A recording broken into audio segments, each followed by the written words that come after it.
he does too. Oh, Bob's here. Hello. Hello. Oh, welcome down. Nice to be here. Nice meeting you, sir. Hello, Margaret. Hi. Get freshened up. What can I get you to drink? Sort of. How about a cocktail? Oh, Twist your arm. beer. Beer? Beer's fine. Margaret? I've got one there. You got one there? Okay. Yeah. She's I been was here. down earlier. Hi, Jim. All right. Bill. Are you feeling well? Finally? After that long Today, flight? I saw about it, or what it was. How was it out in the Amish country? Excellent. Really, Isn't really that nice. interesting? Yeah, it was. It's a fascinating primitive culture in a sense, but also a very engaging part of our life here in Geauga So County. to have it on your doorstep, Yeah. it's amazing. Well, you know, Christy and I are in this dairy business, and the Amish were the original dairy farmers out in Geauga County. Now, of course, they didn't want to do it with electric light bulbs and all that sort of thing because they don't use electricity. So they could only milk maybe 50 cows at the maximum. And we're milking 340 at a time now. Yeah. And that's quite a departure. But we also have Amish working for us now Right. who have not been able to make a go of it on their farms and their... So the next best thing of it. Yeah, Yeah. and good. so we have an interesting group of... It's brilliant. Oh, here you are, Jim. Sir? Thank you, Cheers. sir. Your help, everybody. Yes, to our health and to your journey. Thank you for coming. Cheers. Nice to be here. We're just speaking of Professor Gorlin and Dr. Epstein, and kind of the two different schools there, and I would like to get both of them here together at the same time, but wasn't able to work. But how nice of these people to generously donate their time to fly in at their expense and donate their time to come in and speak. It's So, amazing. yeah, it is Mr. Jim. incredible. Can I have a hug? Another what? Can I have a hug? You've had one today. Yes, I want one You get today. one hug a day limit. Oh, Lovely. thank you so much for coming. Nice to be here. I'd like to introduce you to those of you who don't know. This is Jim Costello from the Gorlin Group UK. Hi. Jim is pretty much Nice to meet you. responsible for us meeting here today. We attended his meeting in last November.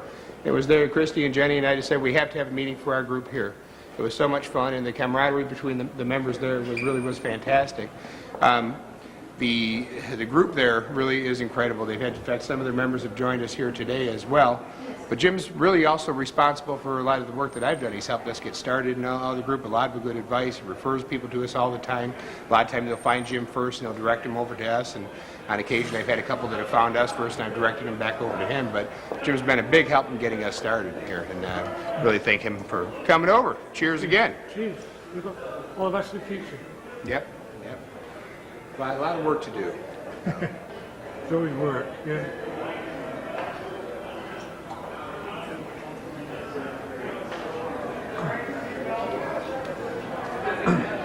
So how did you like the Amish country today? Excellent. Yeah. Really, it was a lovely day out. Different way of life, Yeah, isn't it? totally. Yeah, very nice. We've been blessed with good weather for this trip. It's, You know, there are so many talents in this whole group when you think about it. The thing that seems to me has made this conference possible to think about is the internet and the websites and the work that all of you have been doing together in the chat rooms and things like that. It's absolutely crystallized a common interest in understanding and supporting the outcomes of this whole enterprise. sure speeds up the process. Many of us were in a group before that had dissolved. And to go out there and try and find those members was exclusively through the doctors, and almost exclusively the people in our group are people who have solicited us, who have been on the internet looking for information and come out and found us on there. And really, between our site and Jim's site, it's really the only ones out there where you can get a response, where you can communicate with anybody. There's some information out there, but we talk about all the time. It's unfiltered information, and it's information that is meant perhaps from one doctor to another, and it's possibly nothing more than theory, so it may not even be factual information on there. So it's nice to have a site out there that people can get a response from on there. And it's When you think about the walks of life that are involved in this conference, I mean, we can go around the room and we can say, well, I'm a lawyer, you're a real estate baron, a broker and real estate baron. Broker. You guys are Kyle works for a grocery warehouse. A grocery warehouse. Appliance man. Appliance man. You're a student. Christy is Dairyman. dairyman. Student. Student. Mother of 6. Yeah. Mother of 6. So there's you. Security. No, I'm working with security. Security. Security in Norway. Yes. And Jen? Jenny is an EMT and she works for a plastics factory. Uh-huh. Students. Says skill that goes right in with security. If we have anybody trouble here, I know who I'm standing by. What's your skill, Hans? What we're talking about today, your sport. He's a marksman, a very skilled marksman. So I know where my guns are going to. If I get extra guns, I'm running right to Hans. And of course, Bill is our designer, and maybe has other skills. That's about it. That's about as far as you go. Information technology and skill work, yeah. Database. Databases and websites. Yeah, I'm sorry. I'm a student, but I'm taking a break from college and I'm working in a vet clinic. A receptionist for a construction company. I'm a steel fabrication plant. Student.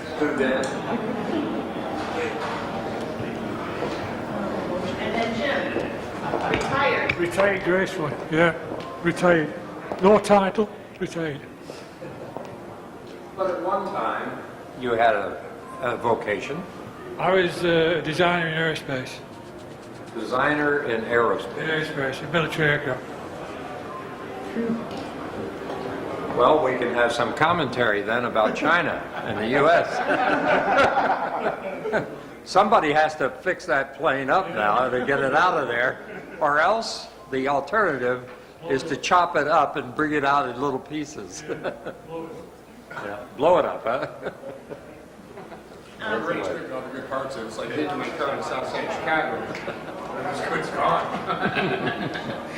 I'm going to go briefly through tomorrow's agenda just for the morning. Registration starts at 7.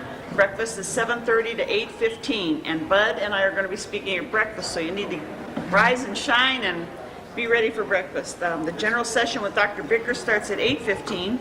And if I really knew what room we were in, I would tell you. All I know is just watch where the flow is going.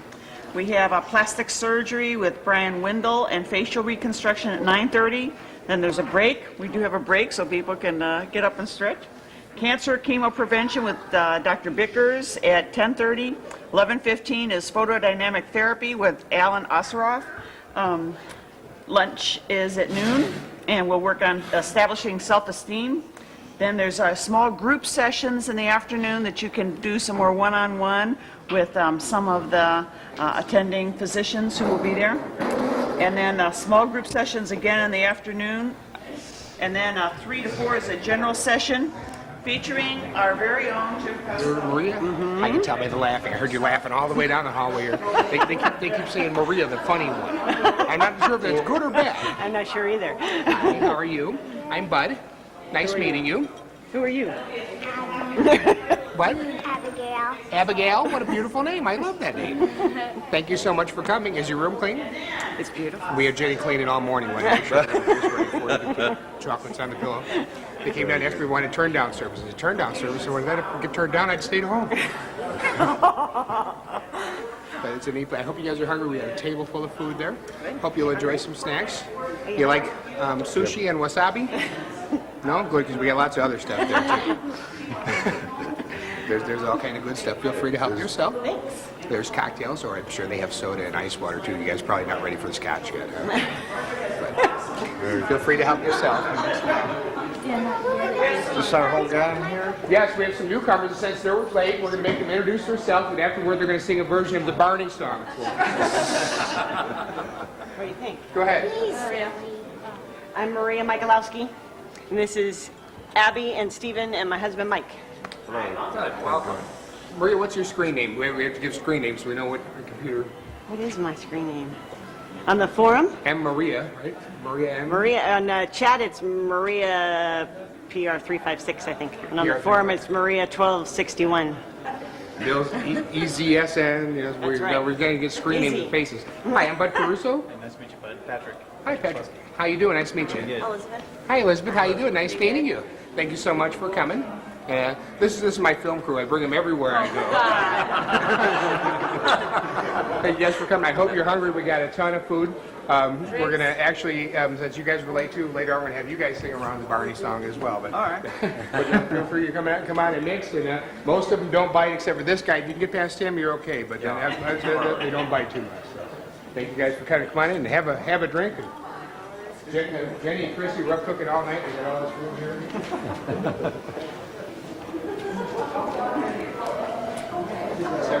Guacamole is really spicy.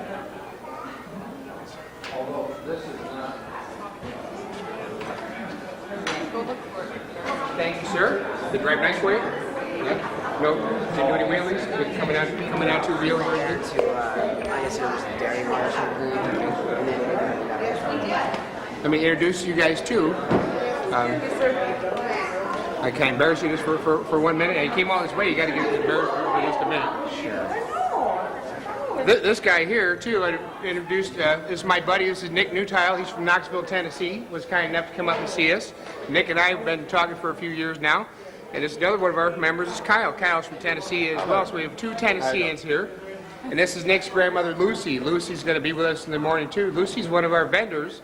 Lucy does aura photography, which I think ought to be pretty cool. You come and take a picture of your aura, and then you go and get something done like, you know, chiropractic or music therapy or relaxation technique, whatever kind. You come back and get another one and see how it affected your aura. So I think it'd be pretty cool. So welcome to you guys coming in. You're late too, so we're going to have a round of we'll just do a group round of the Barney song for the late comers. So.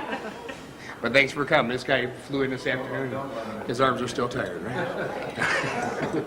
I was telling him about the airport. I said, not anybody that was at the airport this afternoon knows the name Nick Newtile. As I'm walking around there, Nick, for about an hour. We're walking down. I know we were walking. People were going, oh, that must be Nick. So you guys get some food. I hope you brought an appetite. There's plenty of appetizers there.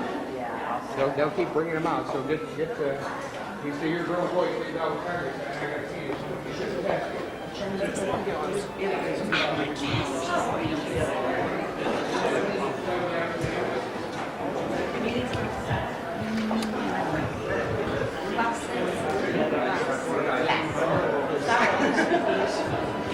You do better than I do. Syndrome, some from Gorlin, some from the doc. You know, each individual doctor's written some papers, and this one's by Gorlin himself. I think we may have seen it. And we just wanted to put it together in some kind of order. You know, we all have papers floating around everything, and I really wanted just to put it together that it could be. That's kind of scary. Yeah, when somebody finds your name, especially your surname like that, you want to have it. There's a couple of different ways it could have been. Right. So, we'll see. I'll let you know what it was. But this would be the ideal place for her to be if she wants to do research. I mean, I haven't.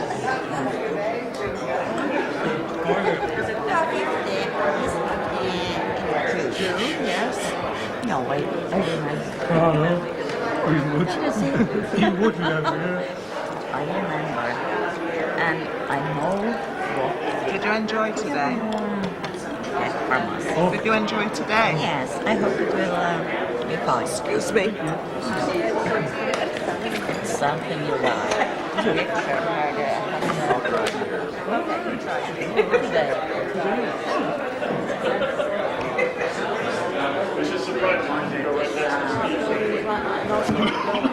Yeah, on the plaza. The plaza. In Oslo. I don't remember seeing that. It's the hotel. Right. I don't think we really went very much into the very centre of Oslo. We did kind of the shops and we saw the palace. Yeah. But I don't remember, and the university we saw as well. So. In the park. Richard and I were just sorry that the Six Flags isn't open. Have you seen the theme park? Yes, Looks I've good, seen it. doesn't it? Yeah. I said to Jim, if it was open, Hans Martin will be saying, I'll go on if Margaret goes on.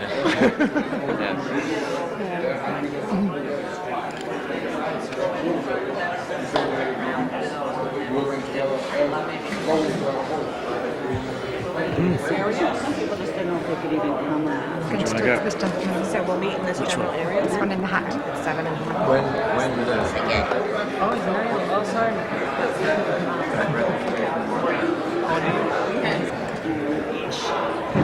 And he put us in touch with each other. And it's interesting, we couldn't even get together in the United States on our own initiative. Jim was the catalyst. he was the guy that brought it all together. It's amazing. And then my friend was on page, and having that, it's just been great. We would never have found each other any other way. Doctors won't really do the introductions and won't give you other patients' names. Well, having seen your doctor on a few occasions, including this week, and realizing that he started early in the morning, we saw him about 4:30 in the afternoon. He looked like he'd been through, a washing machine or something, because he had been constant throughout the day with major surgeries of all kinds. And he doesn't have time to exchange anecdotes about patients and that sort of thing. So we need this kind of a catalyst to bring people together to really do the thing that is primary in your view, and that is the life support network. And that's the big part of it. When I look around the room, it's like we could have been separated at birth, all of us. I mean, really. They talk about people who you meet, your twin. Everybody's supposed to have a twin in the world. This is almost like a quadruple. I had someone come up to me a little while ago and ask if the two young men were brothers. I mean, they really seemed that way. And I just think it's neat that when I was growing up, I thought I had it by myself and I didn't know where to turn. I thought I'm a weirdo, but I thought this is pretty neat, dude. I'm not alone in this, and all these people are getting together, and this is great. I love this. yeah, and it's just the beginning. Yeah. I mean, this is the first ever for us. Oh God, yes. Did you? I mean, were you in the hospital and feeling? And when I was younger, I had all kinds of jaw cysts. I went to the oral surgeon's office, and he did it right there. But I'd go in there and get sick, and then come out, and then I'd have to go back every 2-3 months. And one cyst took 8 teeth. 8 teeth. Boom, gone. They're all good teeth. And then I, of course, found out I had skin cancer and going back, and it's kind of depressing, but as long as the support group here, I don't feel great. This is great. Yeah. And when you see what some people have gone through, I mean, Christy feels, although she's had 100 surgeries and more probably, she's blessed because, it could have been worse, and and she now understands it a lot, whereas before she didn't. Right. But I'm sure you've gone through why me, and why is this happening to me, and when I can reach out and know that I can make somebody else learn from the learning curve here, then it's not so bad. Yeah, I feel good. And the great part about it is your wife has the best brown eyes I've seen in a long time. She was named right, that's for sure. Yeah. Rocky, she's a rock. I have a sister with brown eyes, but they're. Sisters who have this, or I have 2 brothers. My middle brother doesn't have it. My youngest brother does. he does. Yes. And he wouldn't come with you. I tried to get him, but he said he couldn't afford it right now. So. Yeah. It's hard. I mean, I'm sure you spend much of your extra funds paying doctor bills. Oh yeah. I've been off work for 2 months now because I just had this done in my ear. I want that to heal before I go back. It's tough. But I got a lot of housework done. She comes home, I want her Is he a ready. good cook? You have a long list for him, but he. Oh, so you're going to the doctor. Well, here's your list when you come out. I give him a couple days to recoup, and then, Then I give him the list. What's been the worst for you? Just the way I come out of Mohs surgery especially, and it always seems to be on my face, and I know people are looking at me and thinking, what are they thinking? That's all. It's kind of depressing, but that's why I don't look in mirrors. But there's a lot of people out there with worse problems than I got. I can deal with it. That's what keeps me balanced too, is especially when you're in the office. I mean, I always see somebody who's much worse off than myself, and yet now people are looking at me and they're saying, you know, I'm the one that people look at now to say, oh, she's worse than I am. So that there's other, in that same office, you always have people who are going in for their first one, and then the veterans. My doctor knows me by the first name now, and Yeah. they know exactly what I want and how I want it and all that stuff. And every time I go in at like 8 o'clock in the morning, I'll come out 5 o'clock that afternoon. So, and when I had my nose done, I was big, and my eyes were shut. It was a mess. They have done a good job. I mean, you seem to have a really good. You have to have a positive attitude to this. That's what gets you through it. Well, you couldn't manage without some positive attitude towards it, because it just... And I got 2 kids now, I have it, so I want to try to emphasize, positive attitude. And I would take stock in sunscreen. But Sunscreen, the plastic that goes on the windows. no, the sunscreen on your face. Oh, on your face. Okay. Sunblock. Well, sunblock.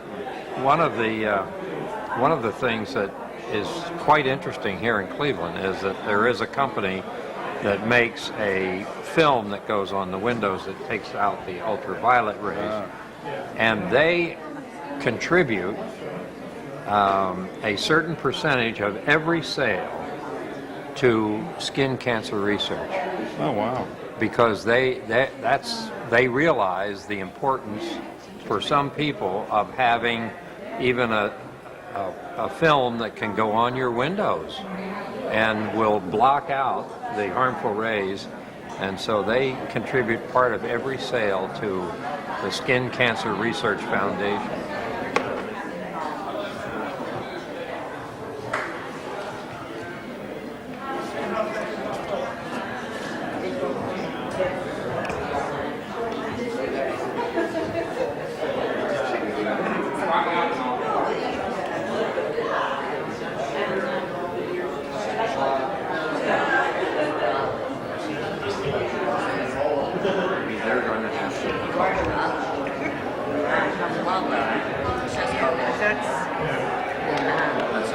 It is a journey that nothing will reverse it.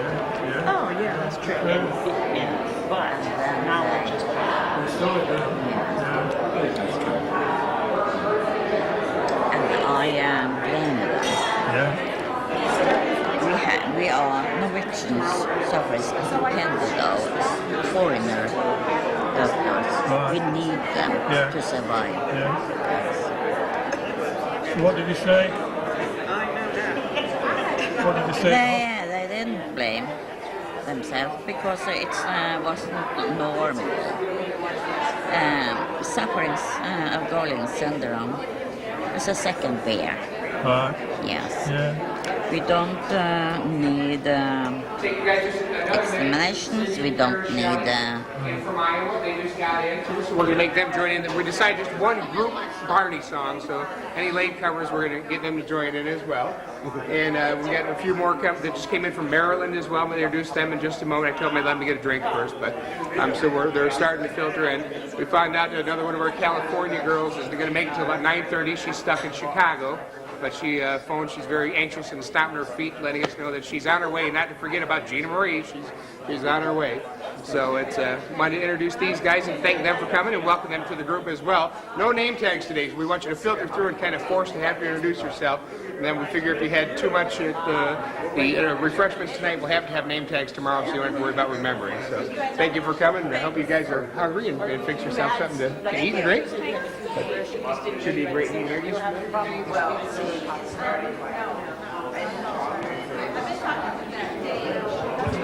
Being moved, so I'm out of the picture.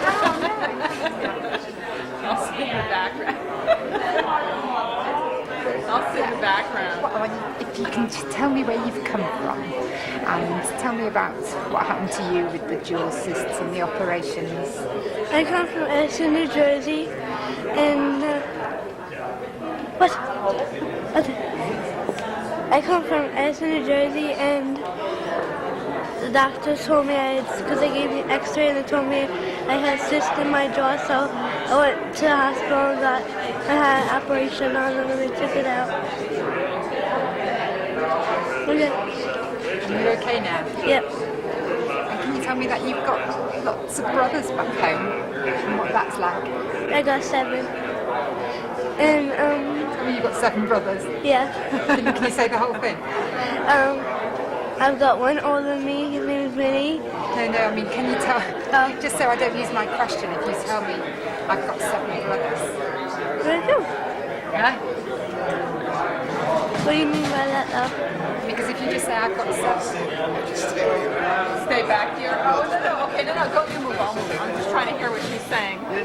Because you won't hear my question, so if you just say I've got 7, you won't know 7 what. So you have to say I've got 7 brothers. And that none of them have got Gordon syndrome. So you can say that. Oh, okay. I got 7 brothers and none of them have Gordon syndrome. I'm the only one. And can you tell me how you feel about coming to a group like this and meeting other people who've got it? Well,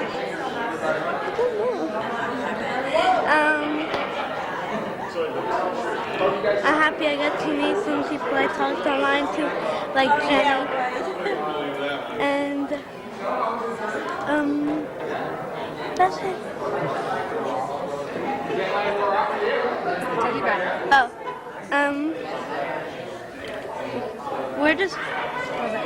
We're picking a teddy bear, and like the one that gets the most votes, Jenny said they're giving it to other kids who have Gordon syndrome too, and everyone will have this one if it's voted. I like this one. Thank you very much. You're welcome. Can you tell me how far where you come from and the fact that you've spoken to a lot of these people on the internet, but this is the first time that you've met anybody? Give it to me. This is the first time I've been to the meetings. I've met probably about half of these people on the internet on somewhat a weekly basis and enjoyed it. Anxiously look forward to meeting them. And I look forward to more thorough meeting and learning a whole lot about this. Can you tell me how it can be quite a lonely thing having Gordon syndrome, so how important it is for you all to get together? I think it's real important for us to learn from each other. You know, to me, I feel like we'll be able to learn each other, from our experiences and everything.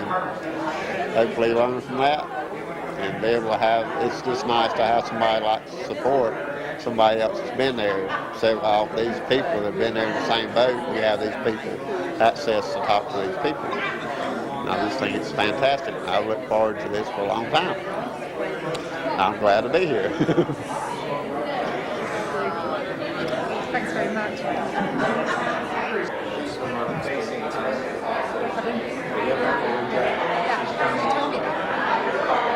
You start off by telling me where you've come from for this meeting. I'm from Lancaster, Pennsylvania, and it means a lot to me to find out that other people have the same thing I do.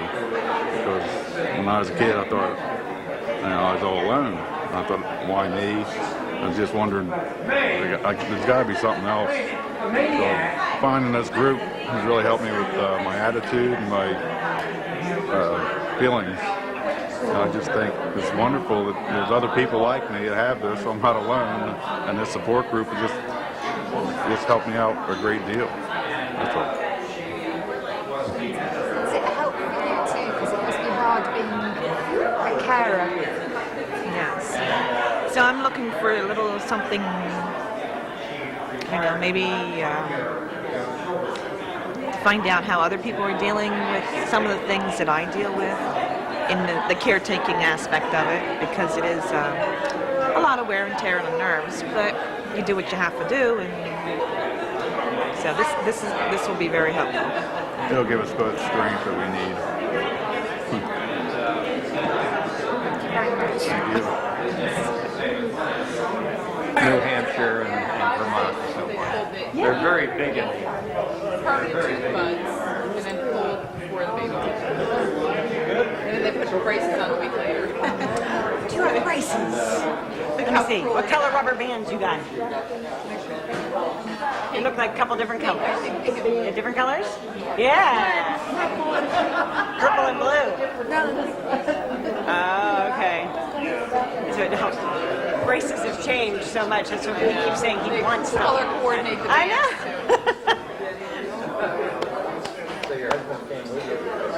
know. I know. That's why I felt for her. When I was 9, that's how they found I had one big cyst in the front. I lost 4 baby teeth, 4 permanent teeth, and had to eat baby food for like 3 months or something because the jaw was so thin. They said everything would grow back like relatively quick. She goes back every 3 weeks now to the oral surgeon to check for the bone growth. Oh, good. And everything looks good so far. So just hope they never come back again. Yes, don't we all? I like your ears. That's what all the people said. So is she able to eat anything she wants? I should ask you that. Are you able to eat anything you want? You can eat anything now, yeah, except gum. But I ate it. But she eats gum every day. But that's because of the braces, right? That's the only reason. Now that get all stuck in your rubber bands and they won't look cute anymore. She doesn't even have rubber bands yet. It's just the ones on top. The color. Because we went to the dentist, and that's how we found out. They took an X-ray in his mouth, and there's like, and you have some cysts over it. And he's like, oh great, that's real comforting. And then they said that I had a crowded mouth, so I might have to get braces. Because all my teeth are coming in crooked. Because these front teeth are very big. Big front teeth. I heard you got a teddy bear. Did you bring your teddy bear? She forgot her teddy bear. Oh no! Got on the plane and she went. No, that's right. Wasn't it you that was afraid of flying?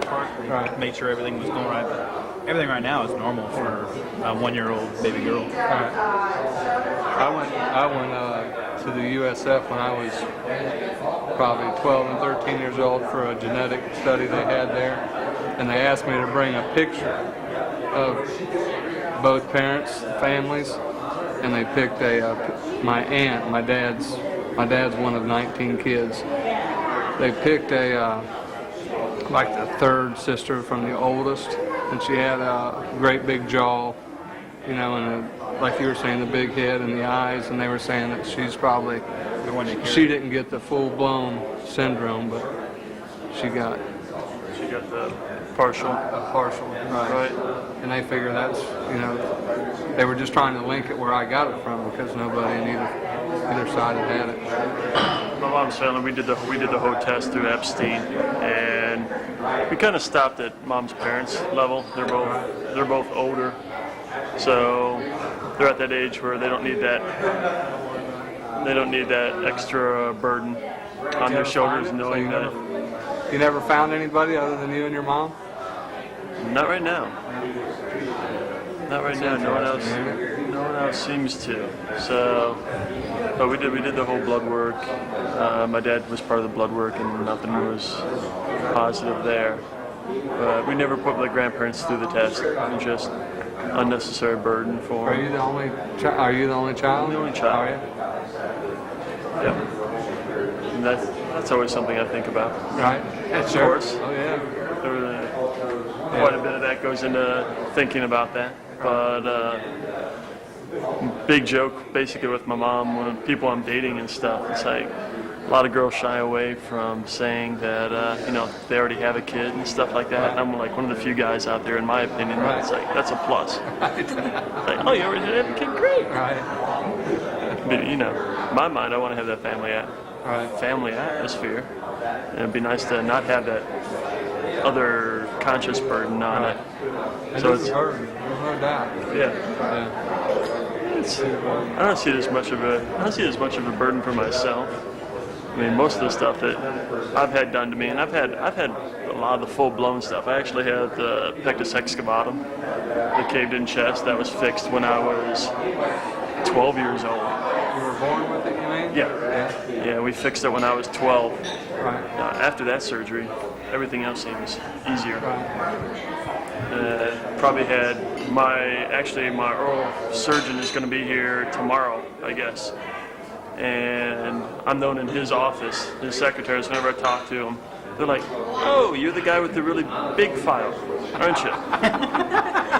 Yes, he's probably done, right. Yeah, that's weird. If they don't recognize my name at first, they just go, "Oh, that's right. I've seen your name on that really big file." Yeah. He's probably done 20 surgeries on me. I just had one done this year, actually, after a 4-year hiatus. I thought they were done, but not quite.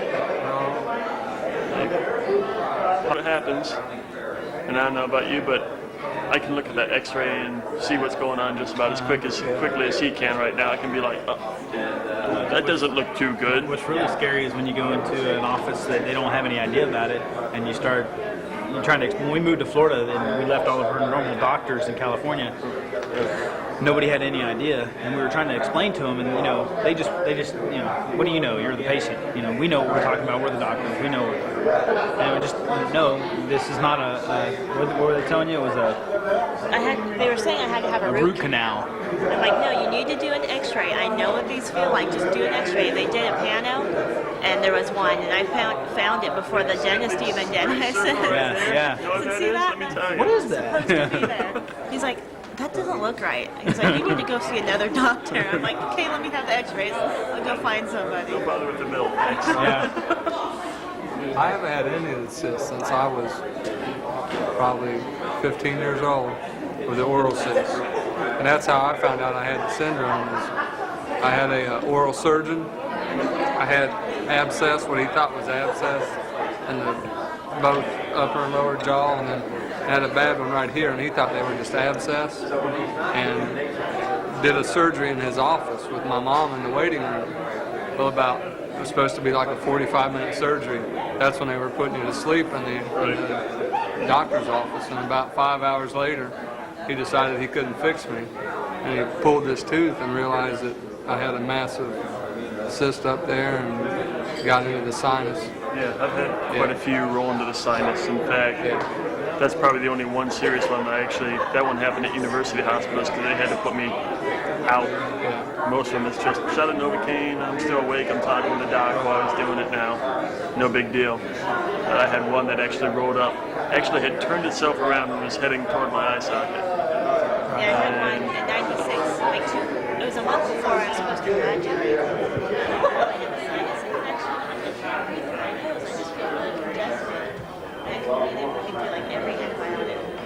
You're not a fire either? No. Oh, that's right, you drove them. Flew to Jersey back, yeah. Yeah.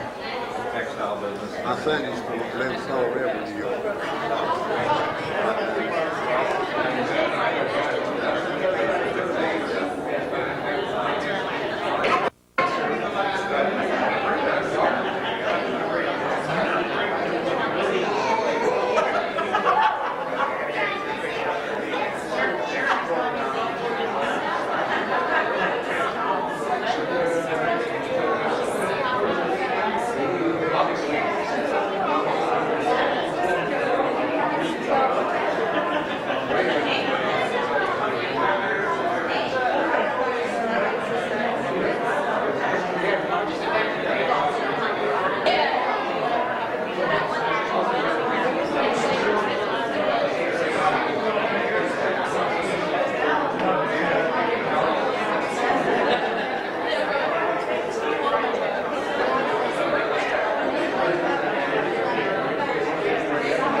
Oh, the hook, excuse me. Oh. They're at it again. This is a lie. Go for it. Please, go for it. Go. Oh, Johnny, please. I think the real thing that impresses both of me with both of you is how much can one family give to the disease? How much can the disease take from one family? And their answer was, we can give to others. How much, I mean, what a difference 2 lives can make just in this room, and to all the nurses and the doctors they have touched and educated them. Won't you stand and join with me and thank them for their participation?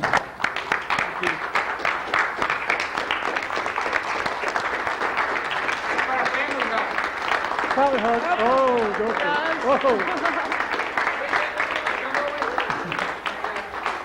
Oh.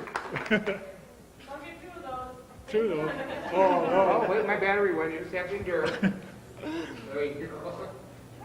They're going to be here for the whole weekend with us, and feel free to take them to the side and do some one-on-one, because certainly there's some issues we don't even bring up in one room. But thank you all. Thank you for participating. Yeah, thank you again. For patience and, taking it in.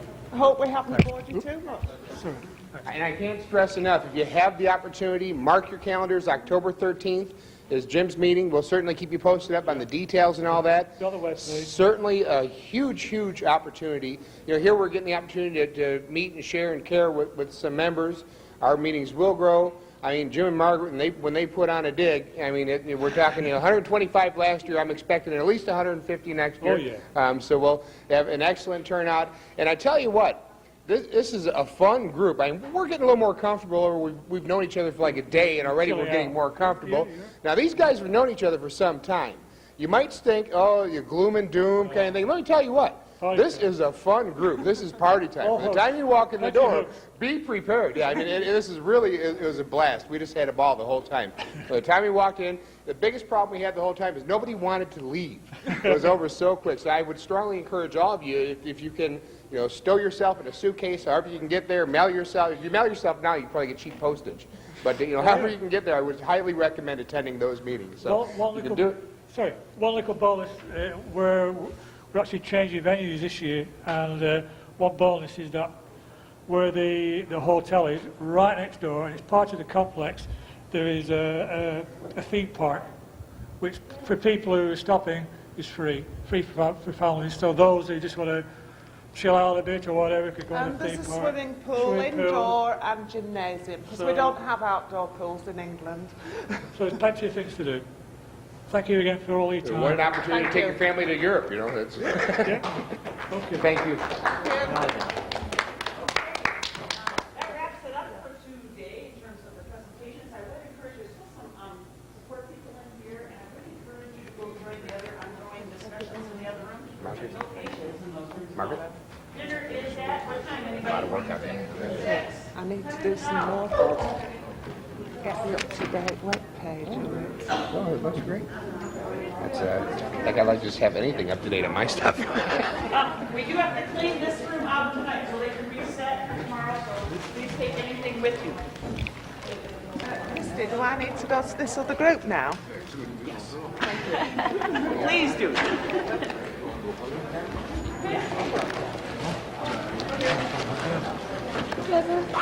Clever girl, yes.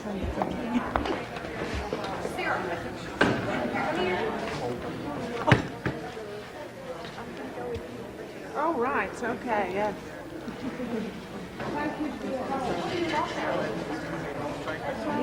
I'm thankful for my PhD course in PowerPoint. Well, I've never really gotten to utilize, so wait for Aunt Patty, guys. I use it regularly. But when you're trying to talk, you can't do it. Right, So I'm very grateful.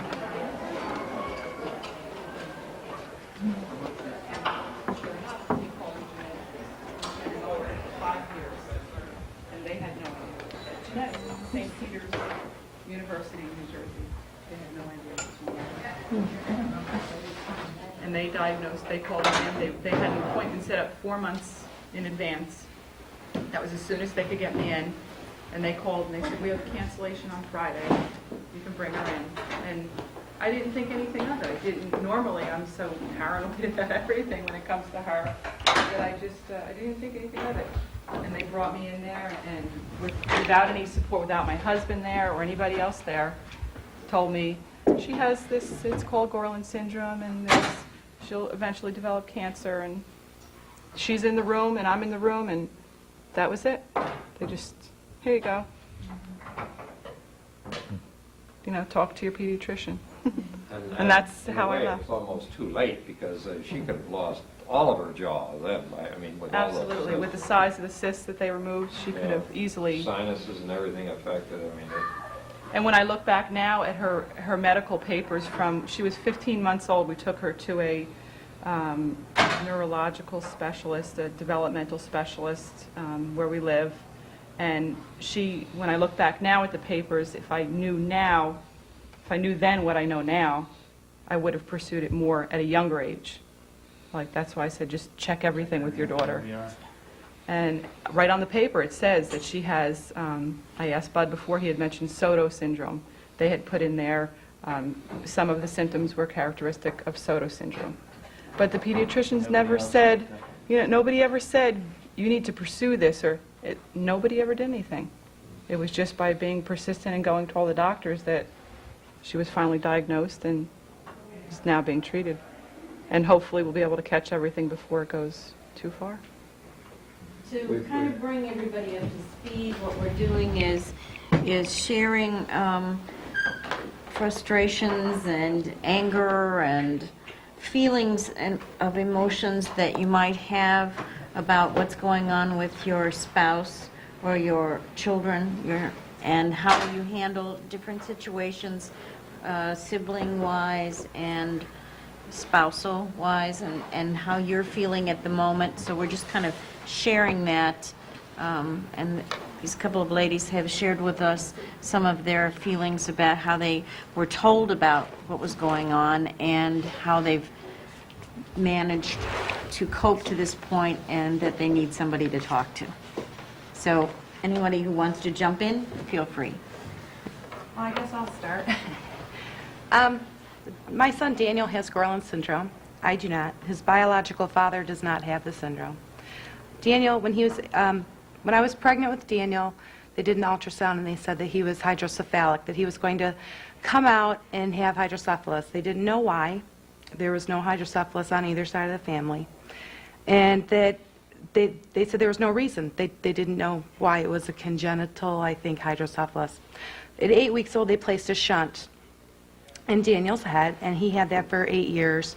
He's also, in that 8 years, I say in first grade, when he went to school, the teacher, he had an outburst in school because a child was picking on him, and the teacher said to me, you need to take your child to a psychiatrist. He has psychological problems. Well, my husband and I, we had said, no, we're going to find out what's going on with this kid, because, I mean, here's this very loving child that never fights with anybody, that has to overcome these obstacles of having many surgeries in his life. He had tubes in his ears. He had double hernia surgery. He's had the shunt. I mean, here he's had quite a bit of things done to him. And he's having an outburst, and the teacher's saying that he's crazy and needs to see a psychiatrist. No.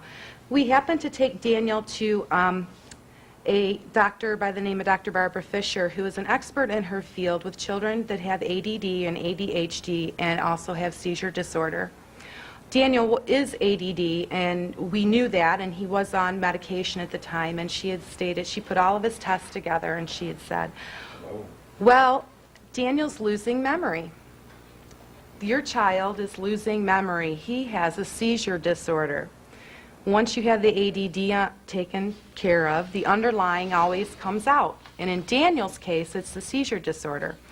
Well, this started the tip of the iceberg, as I say, that for 2 years from 8 to 10 has started everything going and how we got to the point of Gorlin syndrome. After we got the seizure disorder taken care of, we thought, okay, we're a little okay here. We've got this under control. He's medicated. He's doing great. He's doing wonderful.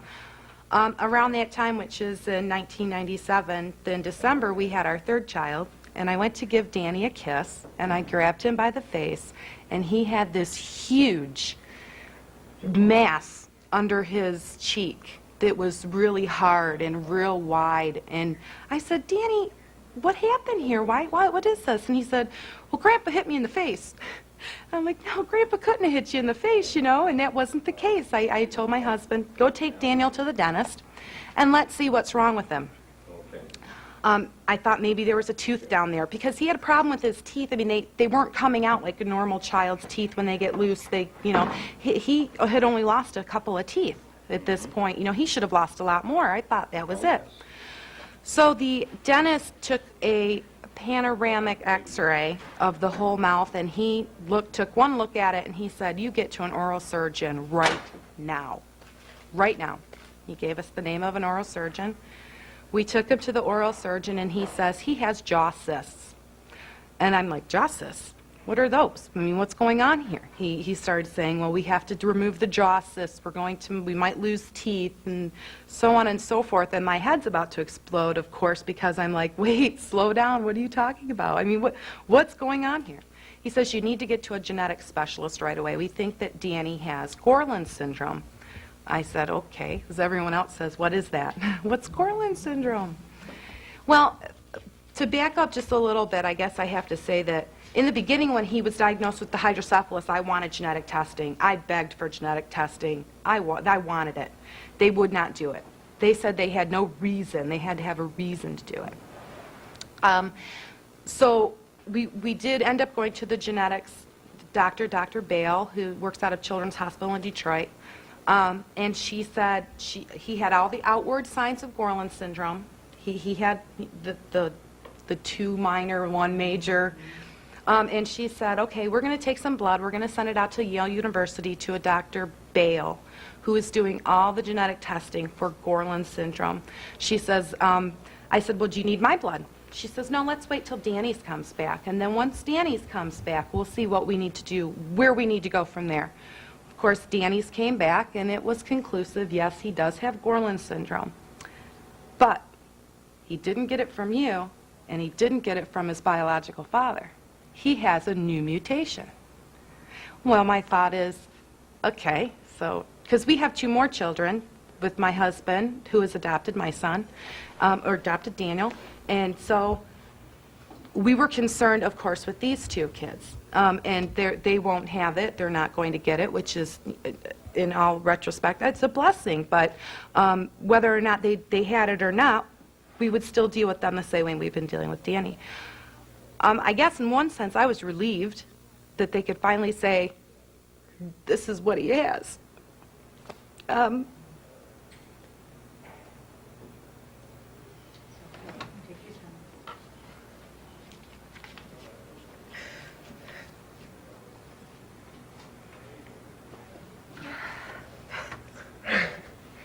Baby.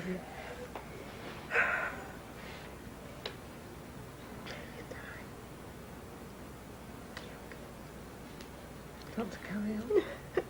Yes, I'm okay. Gotta have little tears, but I guess the hardest thing for me is having to be the one that has to be the strong one, that he has to take him to all these treatments and see him go through all this. When you have a child that's saying, I don't want to do it anymore. I don't want to go. And he hasn't even done what a lot of people have already done. He's only had one biopsy on his face, which was a precancerous cell, but, you know, he's had a lot of surgeries with his shunt. You know, and then the jaw cyst, you know, he's had that too. And he's got another jaw cyst. And he has a cyst on his retina that they won't take off. But I guess my biggest thing is, how do you keep these kids going? How do you keep their self-esteem going? How do you say, okay, you've got to do this. We want to keep you living. We want to keep you going. You know, here you're a human guinea pig for everybody to poke at. They can do it to me. I don't have a problem with that. I'm an adult. I can deal with that. But how do you keep your kids going? How do you keep their hope going to be able to maybe one day find something that's going to help them or find a cure? Anybody have a comment? Well, I can perhaps comment having older children. I don't know if anyone else has children as old as mine. Oh yes, you Brian do too. does. Brian. But all, you know, my two daughters and Jim at times have all gone through that. I don't want any more. I've had enough. And with the girls, they are 23 and 22 now. I think when they were in their probably 9, 10, 11, and they've been in numerous times for the removal of jaw cysts, and they've gone through agony and all sorts of pain and discomfort. They actually grew out of that to a stage where, for their own good, they knew they had to go. They get older, they get more I'm not saying your son's not sensible, don't get me wrong, but they know for their own good they need to go. And they're now able to lead normal lives, despite the fact they're still having treatment. They've still got friends, they've got a good life, they've got jobs, and it's part of them. We always used to say to them, you know, it's a little bit of you, it's special to you, and you need to do this if you need to stay well. I don't know if that helps, but it certainly helped mine. And with Nina, we knew my husband had the syndrome, and we made some choices about having children. Got the best testing that we could to rule out, because of my age, Down syndrome, but also the Gorlin syndrome to the best that we could, to reduce the risk of the hydrocephalus and both the open spina bifida and the congenital. And we went through all those tests, and we kind of took our chances, and Nina was born. And at 3 months, the pediatrician sent me to have an x-ray done on her skull because he said she didn't have a soft spot. That was on a Friday afternoon, and he called me back with the results to tell me that he had scheduled an appointment for us to see a neurosurgeon on Tuesday. And I can tell you that was the absolute longest weekend of my entire life. I was in tears most of the time, anticipating that this beautiful child was going to have this horribly disfigured head because her fontanelles had all knitted. Well, the neurosurgeon said no, they were still pliable, so that was okay. So we went on, and she had her first jaw cyst surgery at 2 years, and Dr. Gorlin has said that's probably the youngest on record that he had, and she had, I think, 4 cysts removed that particular Easter, and almost every Easter thereafter we were having continued surgeries on her. When she was about 5 or 6, she said to her daddy, "If you had to give me anything, why did you give me this syndrome?" Which probably tore us up more than anything else. But she's continued to live with it. We have been so attuned to getting the team to cooperate, putting lots of energies into that. And when you have your husband having the surgeries and your daughter having the surgeries, as you've gone through, you're just pulled at both ends. You know, he'd be up in Buffalo, and we'd be seeing the oral surgeon down in Savannah. But we have made a point of shifting from just the hometown guys to the university systems. Using Shands down in Florida. We're located in Georgia, using Shands down in Florida for him, using the medical college in Georgia for her with reference to, as she was in middle school and entering high school, she could do this with her teeth and you could put a hot dog through on one side because the teeth had been so malformed in coming in because of the jaw cysts. And going to the medical college, they put us in a room and they brought in a neurosurgeon, a psychiatrist, a neurologist, an orthopedist, an oral surgeon, a dentist, a plastic surgeon. I mean, we probably saw 15 specialists, and they developed a team plan which was based on when she stops growing. If y'all see my daughter, she's 6'2". She didn't stop growing until she was well into high school. And they said, you know, we've got to wait till she stops growing before we can do this work on her mouth. We had to wait like 5 years. I mean, that's a long time for a child to go through adolescence with this incredible mouth that just is non-functional. Couldn't eat meat, can't eat steak because her teeth didn't meet, so she couldn't chew it. You know, and you go to family dinners and, you know, you have to think in terms of all sorts of things with reference to what can she eat out of this. You know, it's ridiculous, but, you know, you keep persevering. For a young child, now, Nina has not had, you know, the hydrocephalus. She's not had anything too much with reference to the basal cells yet, knock on wood. But Joss says she's had more than her fair share, way more than her fair share. Her senior year of high school, took her to a GYN, gave the GYN the history. She ordered an ultrasound on her ovaries, 2 huge masses, neither one of which could be approached laparoscopically.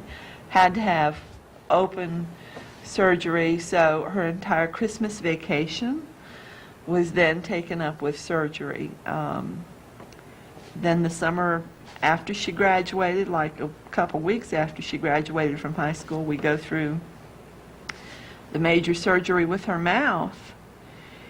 And the doctor basically ended up wiring her mouth after 14 hours of surgery, and then he wouldn't release her to go to the college that was 5 hours away from where we lived. So in the course of 1 week, I had to get her accepted at the local college that she didn't even have an application into. You know, and I'm having to go through, after, 30 years, a college registration line again. Which was, I thought, you know, I remember it from before, you're always in the wrong line and they always make you feel stupid. And I'm in my mid-50s and I don't need this, but here I am, and well, why are you here? Because her mouth is wired and she can't talk.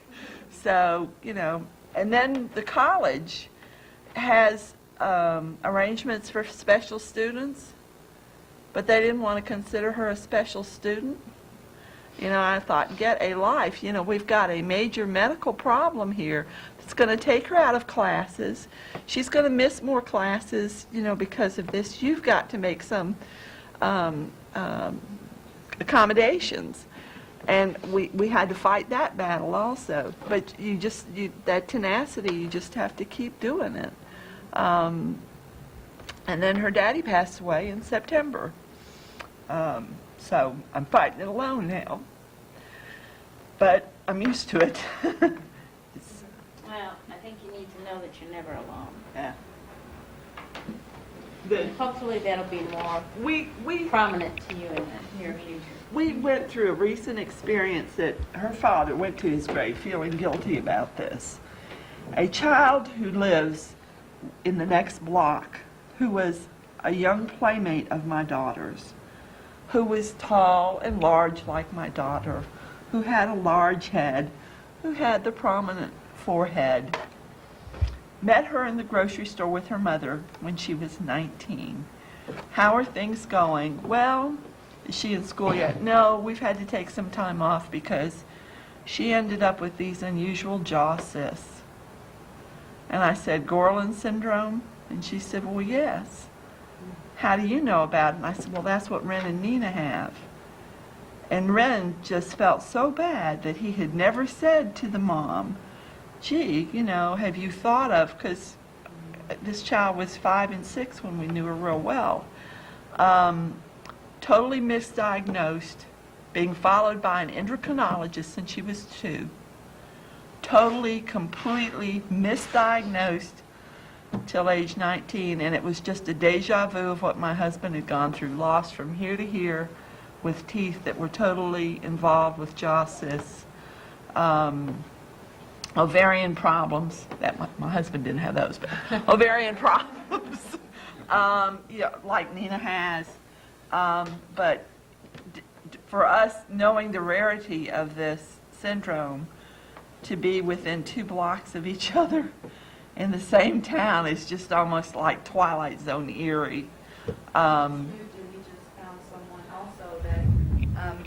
When Danny started his new school, because we live in Oxford, Michigan, when he started, the teacher said, hey, she says, I have a little boy that was here last year. He's in middle school now. She says, that has the same syndrome. And I said, what? We've only been living in Oxford since November of 2000. And she says, let me get in touch with her, because she's been looking for a support group. And let me get in touch with her, and I'll have her get in touch with you in case she wants a privacy issue. I said, okay, great. I waited just, like 3 weeks, She finally called, and she lives not even a half a mile from my house.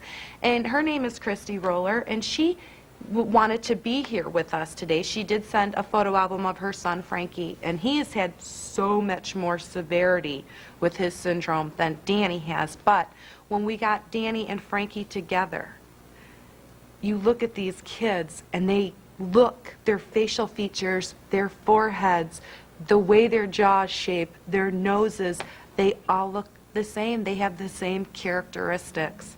And it's shocking. It makes me believe that God made me move where I am for a reason. He sent me a sign. And there she is. So they're out there. They're out there.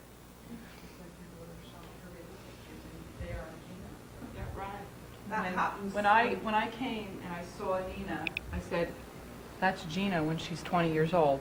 And she said to you in the elevator that was her at the age of 10. And we hadn't spoken before that, only I think maybe on the computer once or twice, but never over the phone. I've never met them before. And she had just shown me baby pictures of herself. I wanted to see a picture of her when she was Gina's age, and it's just such an uncanny resemblance of so many things. It's amazing. Yeah, my husband does not look like his family at all. They're short. They're not necessarily small, but he has had such a much larger head. And coming here, that was one of the things that I said to Nina. I cannot wait to see the people who come to this conference to see if they look like you when you were a child, or your daddy, and the guys do, and the kids do. Do you think she resembles her? Oh, definitely, definitely.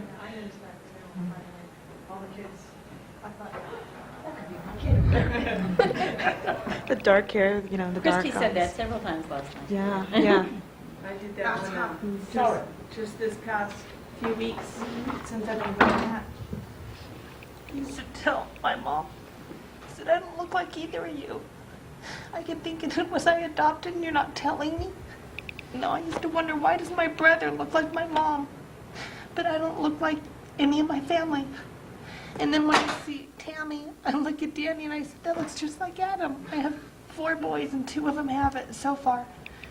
And just now sitting here, I just asked my mom a couple weeks ago, I go, Mom, who do I look like? I said, I've grown up thinking, I've seen pictures of her pregnant with me, and I've seen me as a baby with her. So I know she had me, but I'm going, I don't see your dad or you in me, I said, and now listening to some going, that's why. But it's funny because I was looking when you were sitting in there and I was looking at Danny going, looks like Adam. As Danny's gotten older, he's lost a lot of the characteristics that he has inherited from me, or from his biological father. He's lost a lot of them. Because when he was a baby, he's like, oh, his nose looks like you, or his eyes look like you, or his lips, look like you. But as he's gotten older, and it seems like he's gotten more mature, that he's lost a lot of our looks. It's funny because everybody tells me the boys look like me. Gee, I wonder why. But if you look at some of the articles have photographs with them, they never impacted on me as, gee, that looks like Nina, or gee, that looks like Ren. Coming here, seeing real life bodies, you see the similarities. To me, like you look at somebody with Down syndrome, they have it. Yeah. And all of a sudden you look at the kids here and you're going, yeah, I was doing that Easter morning. All the Sunday school kids are having an Easter program, and I still want to find her. there was a girl, I think it was a visitor, a bus kid, so I don't know if I'm hoping I'll see her again, but she was way in the back, and it was like, I'm going, she has a large head, her eyes are real spaced apart, you know, I couldn't remember if I saw her ears. I just kept looking, going, I wonder if she has Gorlin syndrome, you know, but I never got over there. I better say something to his mother that you don't. Chances are they don't have it, but you see kids that look like that and you think, oh my gosh, I wonder if they know. They don't know about this because the doctors don't know about it, so how could they know about it? I'm also very sensitive for other people to say that about my kids, though, because I have 3. And only my middle child has it. So they'll say, oh, you know, your Christine and Maria look just like each other. You know, they just look. And then here's Michelle standing out, and no one says, oh, they all look just like sisters. You know, they'll just say. And so I'm very, very sensitive about making sure I make a comment and that, you know, well, Michelle has, you know, because she oftentimes will, I think, could eventually feel like you felt, you know, wait a minute, how come both of my sisters look like each other and I don't look like either one? So I think as a parent, we need to be their advocates in many other ways beyond just going to the doctors, but also their advocates in monitoring what the rest of the world is saying, and you know, being sort of there for them to, you know, kind of pinch hit when others aren't making the Well, I feel bad. I had some friends over, I think I told some of you, I had some friends over a while back, and my baby Noah, he's the one, he has it like I did as a baby. He has a lot. He has lungs and stomach problems and stuff, and he has got, I have to buy men's large hats, and they're almost too small on him. He has a 60-centimeter head for a 3-year-old. And somebody asked, I said, where's Noah? And I said, oh, he's around somewhere. He doesn't wander off. And within 5 minutes, a lady comes walking up the street. We live in a little private community. And so a lady comes walking up the street going, anybody missing a little boy with a big head? I mean, is anybody missing a boy with a red shirt or red hair? Anybody missing a boy with a big head? And we all just kind of look at each other and go, there's Noah. You know, but it's back that day I kind of laughed. But the more I think about it, I'm going, how mean. insensitive. You know? And he's going, if, you know, he has, Adam also had a very big head, but not nearly as big as Noah's. And Adam's starting to grow into it, but you can still tell, but Noah's is like very big and it's still growing. And he has a cyst in there and stuff. And I'm thinking, I've got to start watching around these boys. You know, I've got to protect them because, you know, they're going to start hearing things and they're getting to the age they're going to start knowing.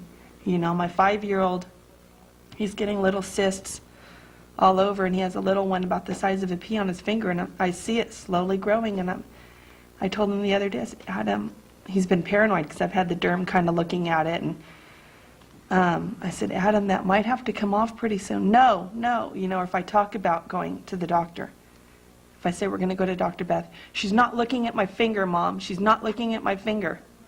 You know, and it's hard because he's scared already. And I don't know, until we got in here, I forgot about Bryant, but I thought, I'm sitting here and looking at all the parents and the ones that said, neither of us have it and our kids have it. You know, or we didn't know until our kids had it. I knew I had it.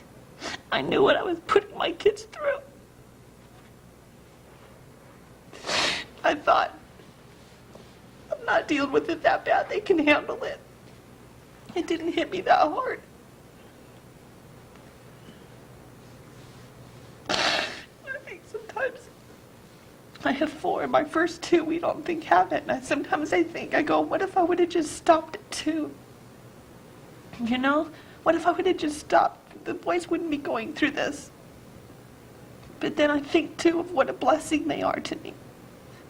Noah, I was very depressed because he was another boy. I have 4 boys, and I told my husband when I was pregnant with him, I said, I'm naming him Noah because he flooded me with tears. And after they gave him to me, he's 3.5, and he's the biggest blessing of my 4 boys. I never thought I would favor my kids, but I have a feeling I favor Noah.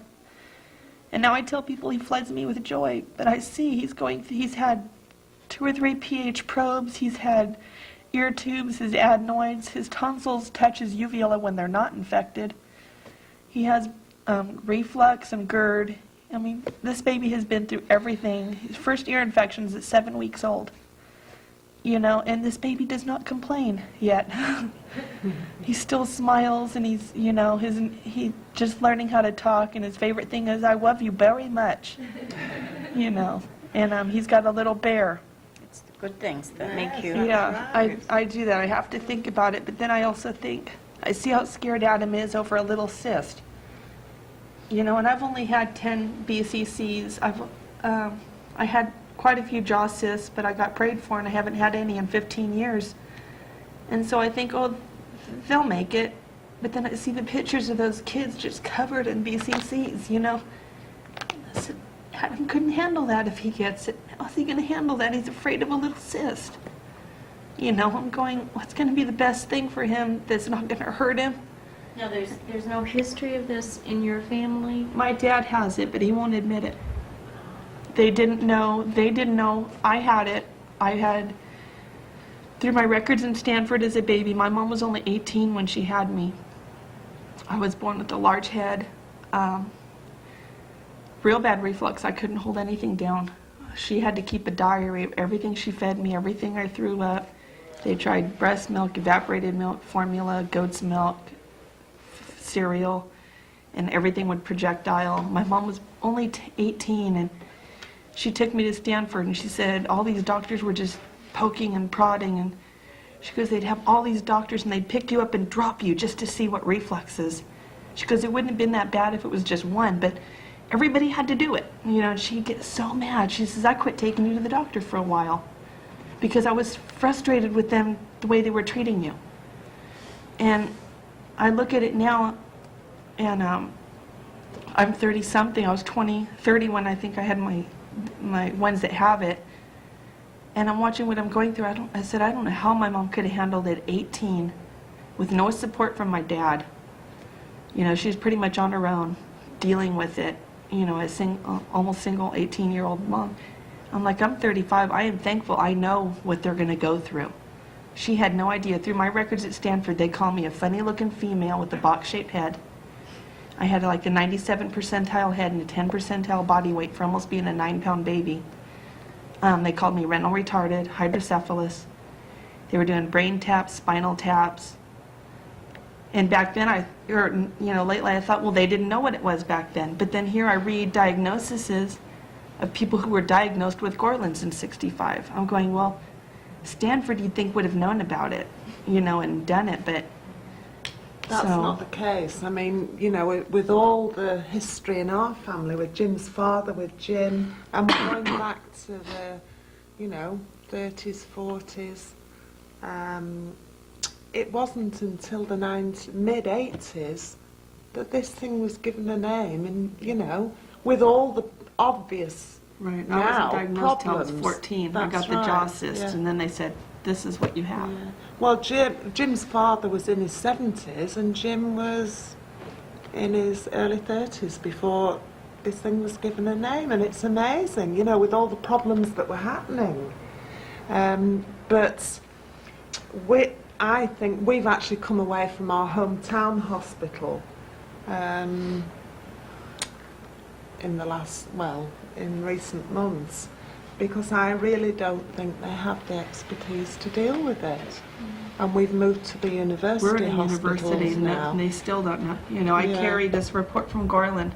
I carry it everywhere I go. Oh yeah, it still Every happens. time my kids see a specialist, I said, here it is. Make a copy and keep it. I have a briefcase also that I carry with me. We have 13 specialists. After this meeting, we're about to add a couple more. But you should see when the doctors say, well, we need to know who we need to send correspondence to. I open the briefcase and I pull out my 3 pages and say, here you go. They say, which ones can we try to eliminate? None of them. All of them need to know what's going on. That's why you're working together as a team. And that I'm blessed because that's one of the things that the genetic counselor did.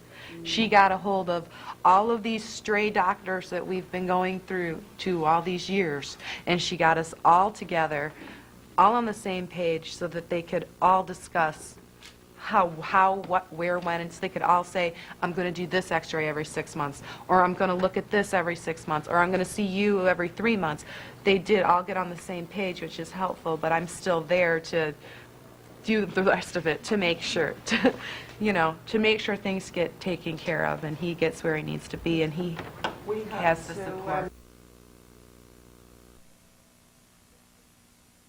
No, they haven't done any. No. So you still have material with a vein up here? Well, they do too many BCC. I had a lot of BCCs up there anyhow, on the forehead, unfortunately. So concerned of moving that tissue, that it would be already be contaminated, moving that tissue in there. Right, you could do it.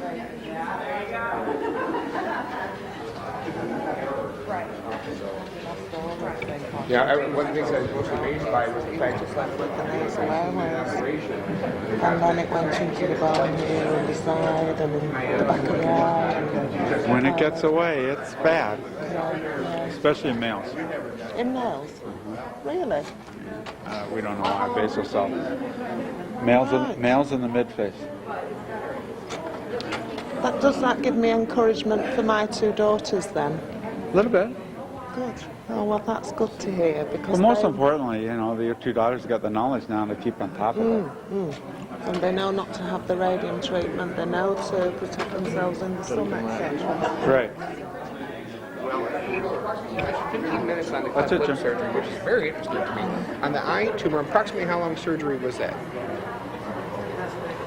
Maybe 25 minutes. That's amazing. It really is fantastic. It's an amazing thing. Saying that It doesn't, for that the one, surgery. I mean, some of them are very good. Some of them can be all day. Right. They mentioned, I just use that as a demonstration. 15 minutes.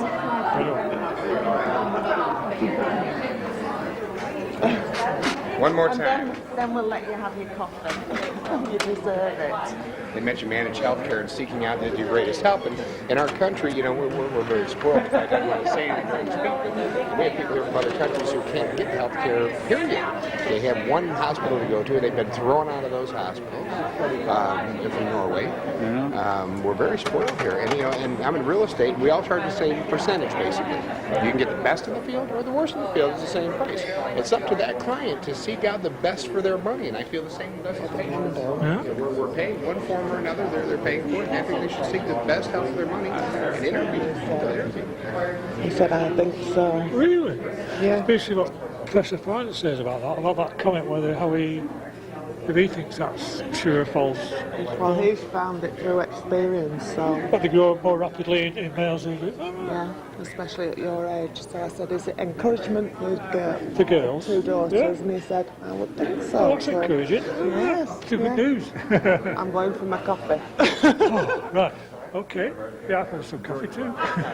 Jim, he's just going to explain the slides to you. Jim, did you want me to tell you what's going on up here? What do you... Yes. Come over here. Yes. Just come over here, all right? Just come here. Stand. Where are we going? Come on over We're here? Because I have to push this. Oh, sorry, right? yeah. Okay. You didn't see that because when you're back there, but this That's is right. this is a little kid with a cleft lip. Oh, yeah.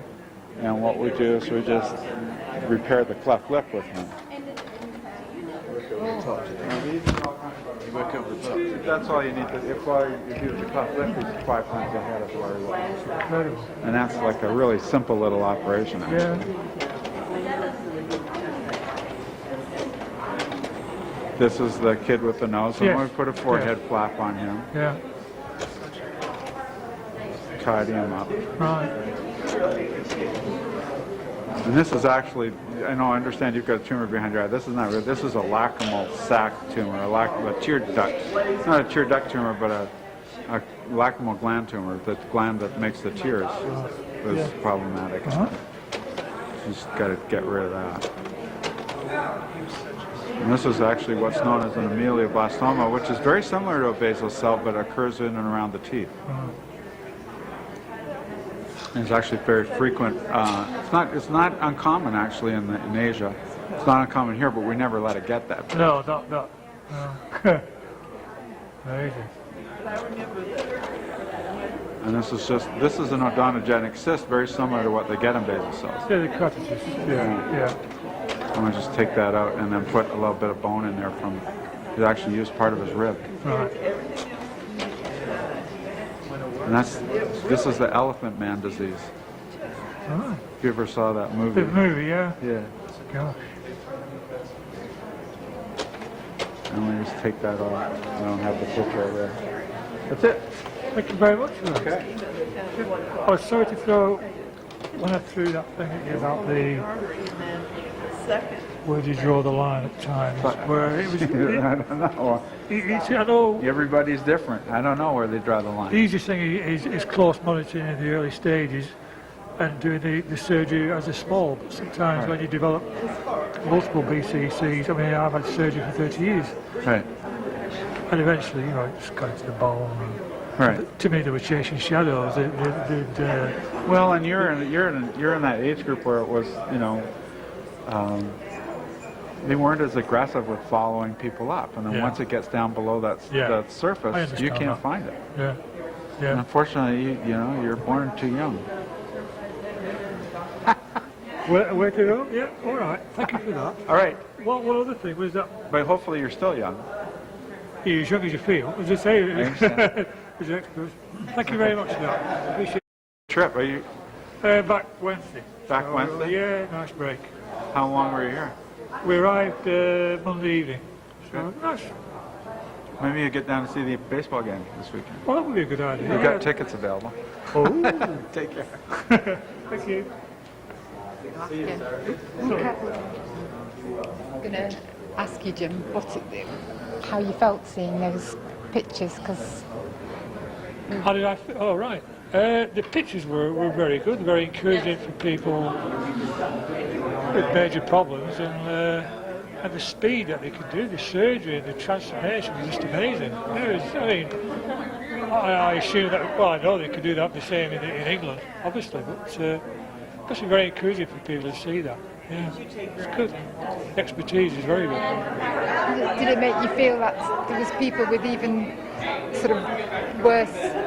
Yeah. Can you tell me that? Oh, so, yeah, it's like we said before, you always have to put things in perspective in seeing people who've got severe problems and how they live with it. And some of the shots we see today, there's obviously many people worse off than myself.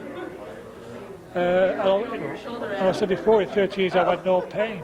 A lot of people have terrific pain for many years. So yeah, there's always people worse off than yourself. And can you just tell me that you've heard the best news ever, what Margaret just told you? Yeah, the consultant had said about usually the BCCs grow quite more quickly and viciously in the male side than the female side. So if that's true, that's encouraging for our daughters, really, that they'll be able to keep them under control that bit better, you know, for their future life. So yeah, I'll have to check that up, but if that's true, it's something I didn't know about, and be very encouraging for the future.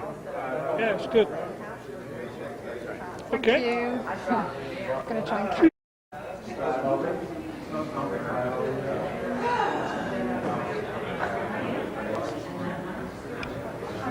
This is the finale. No. The picture. Yeah, this here to here? Yeah, okay. Okay. Are you running? Okay. Could you start off by telling me that you're a geneticist, and that's how complex Gorlin syndrome is? Do you mind calling it Gorlin?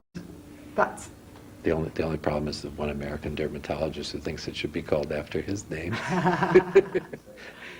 We're not going to put that on. You don't want to put that on. at a conference like this, people want answers, and like you said, you know, actually, medical knowledge is, it's, you know, they haven't got the answers yet. So what do you want to? What's the question? I'm sorry. So, to tell me that you're a geneticist and how complex Gorlin syndrome is, if you could just tell me about that.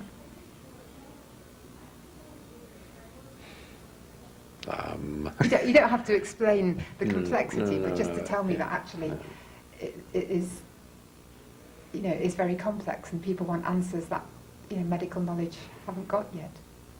So that's what you want me to say, rather than about explain the complexity. Yeah. Yeah. Or is this in the context of this meeting? Yeah. I mean, so I can say that Yeah. that it's been rather a remarkable experience in the sense that I gave a talk about our knowledge about basal cell Nevis syndrome, and then when you hear the patients and what they want to know, it's something that's related to what I've said, but in many cases I've missed the mark in what they really want to know, because what they really want to know, of course, is how it's going to affect them, and they want certainty about what's going to happen with them and also with their children and grandchildren, whereas the reality is our information is very small. Whereas the reality is our information is very thin, and so it's difficult often to answer their questions. You know, in some ways this is a example of a common problem that I have as a practicing physician, which is that patients want answers, and I, like other doctors, tend not to give them, not because we're unwilling to give them, but because medical knowledge is really very sketchy at very best. We don't know much about anything when you really get right down to it. Could you explain about how the faulty gene was found in the fruit fly? The story about the identification of patched as the mutant gene that causes basal cell Nevis syndrome was really a kind of interesting human interest story, in the sense that in our lab, our experiment, our efforts to find it were cut short by a phone call from a colleague who was in the developmental biology department at Stanford, all of 30 miles away, and he'd been working for years on first trying to identify this gene that caused this patchy mutation in Drosophila in fruit flies, and then the same thing in mice, and eventually finding that it was localized on the part of chromosome 9 where we and a number of other people around the world had been looking for a gene that caused basal cell Nevis syndrome, and we knew it had been localized to that little part of chromosome 9, and so when he found this gene on chromosome 9, he called and said, maybe we have your gene. So that was really an aha or wake-up moment. And it was remarkable that the kind of efforts that went into what would seem to be an extremely arcane bit of knowledge, that is identifying this gene in Drosophila, turn out to be directly relevant to the most common human cancer. And is identifying the gene just the first step in finding a cure? You know, I think in all of science, every step is but the first step in finding the next. And we in science, and scientists often say we're not going to put ourselves out of business, because every time you publish a paper, there are 4 more questions that you really want to know, and it sort of is a sorcerer's apprentice. And the fact is, we are amazingly complex beings, and it's not surprising that this reverse engineering that we're trying to do is an extraordinarily difficult problem, being that the complexity of what we're trying to understand is so immense. Would you say that in America they're more or less advanced in the research for this syndrome? You know, coming from Britain as you do, you may think sometimes that in America we have some special knowledge, but the fact is we don't. And every bit and British scientists certainly have every bit as much cleverness and ability to make advances as we do. In fact, in this particular case, the gene identification was really a joint project, cooperatively and competitively, from people in San Francisco, people at the NIH, people in Maryland, people in Yale, certainly people in various parts of Europe, including England and Germany, and certainly a very active group in Australia as well. And could you, you mentioned it in your speech, but just, you said the hope for the future was really to cut out surgeons, and that, you know, you hope that there will be some sort of cream that people can use. Certainly the identification of the gene so far has given us remarkable understanding into this tumor, not only in BCNS patients, which are very, fortunately, it's a very rare condition, but also into the genesis of these tumors in you and I, and all of us who are of Northern European extraction, go out in the sun, are at high risk of developing these. So fortunately, the rare basal cell Nevis syndrome patients have given us information that is directly applicable.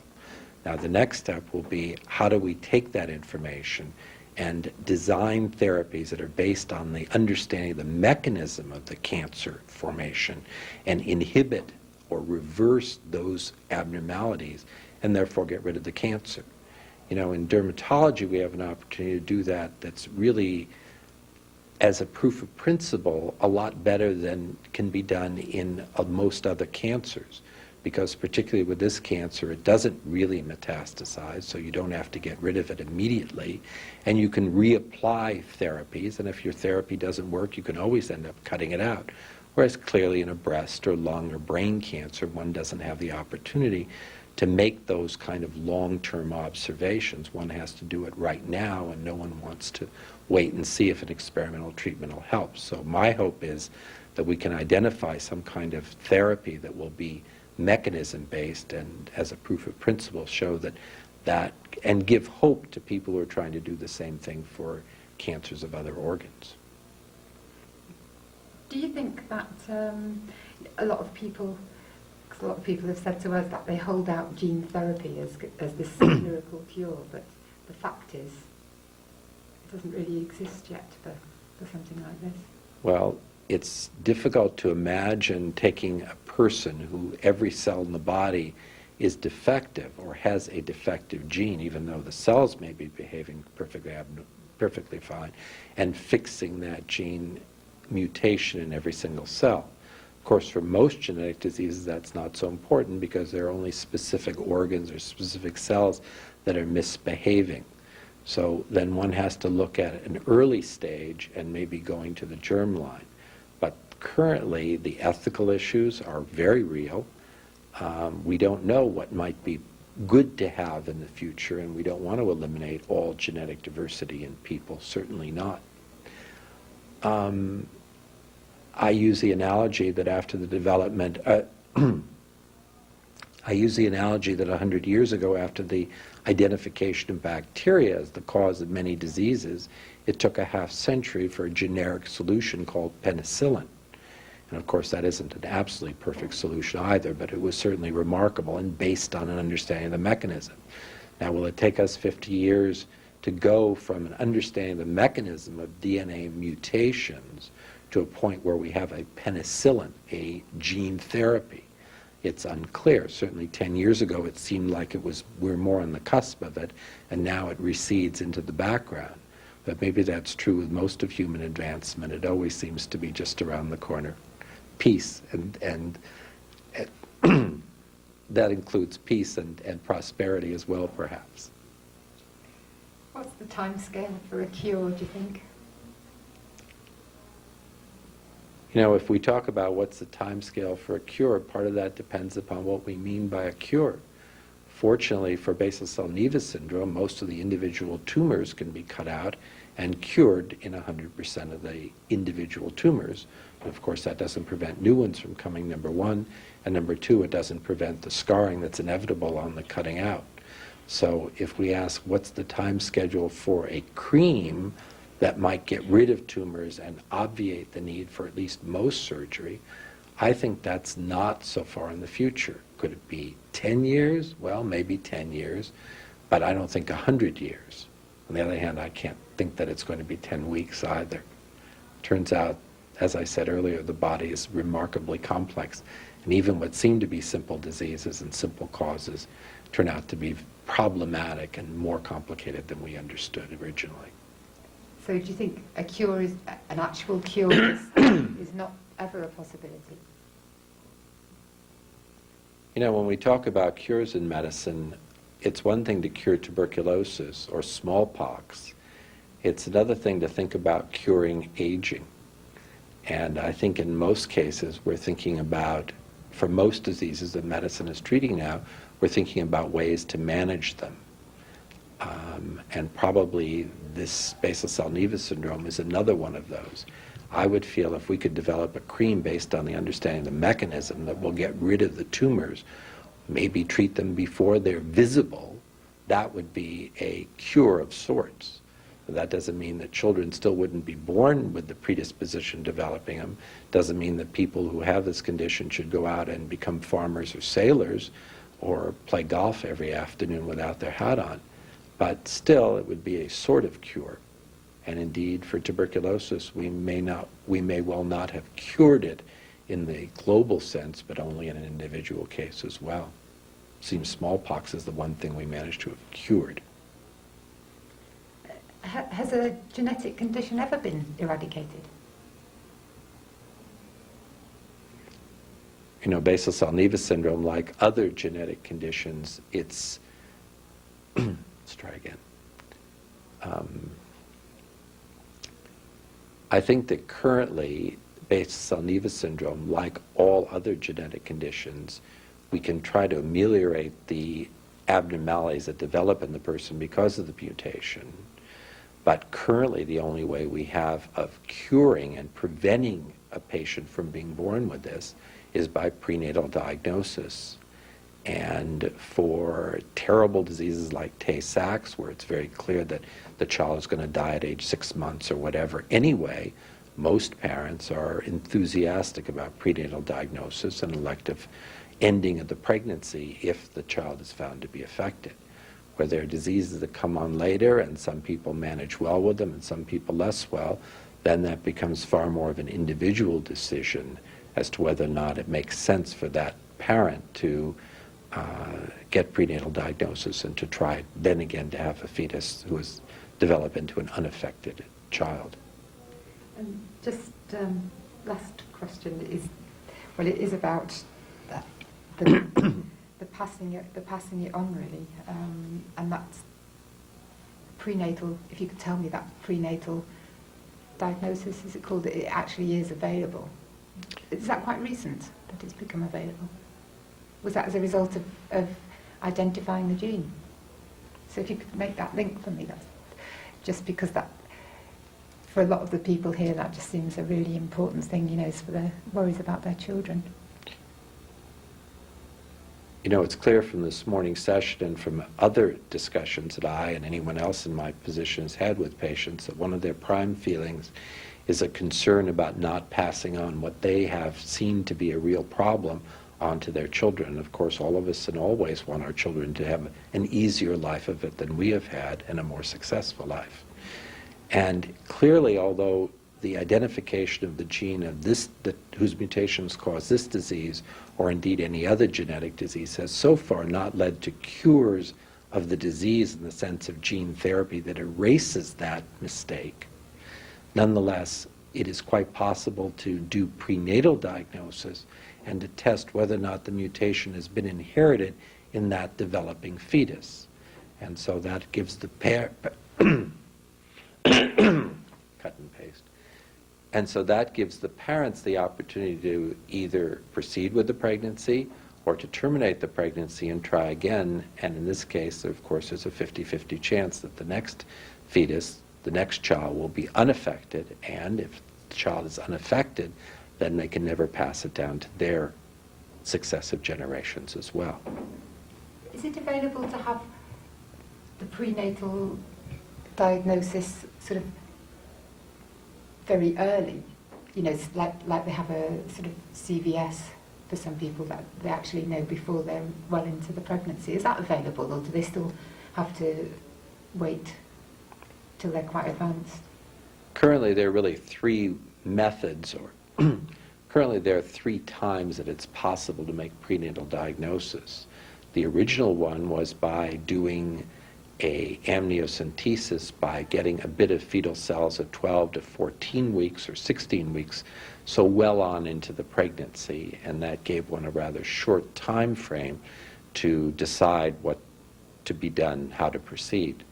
With chorionic villus sampling, or CVS, one can go at a much earlier age, therefore find out much earlier in the pregnancy when there is much less fetal development.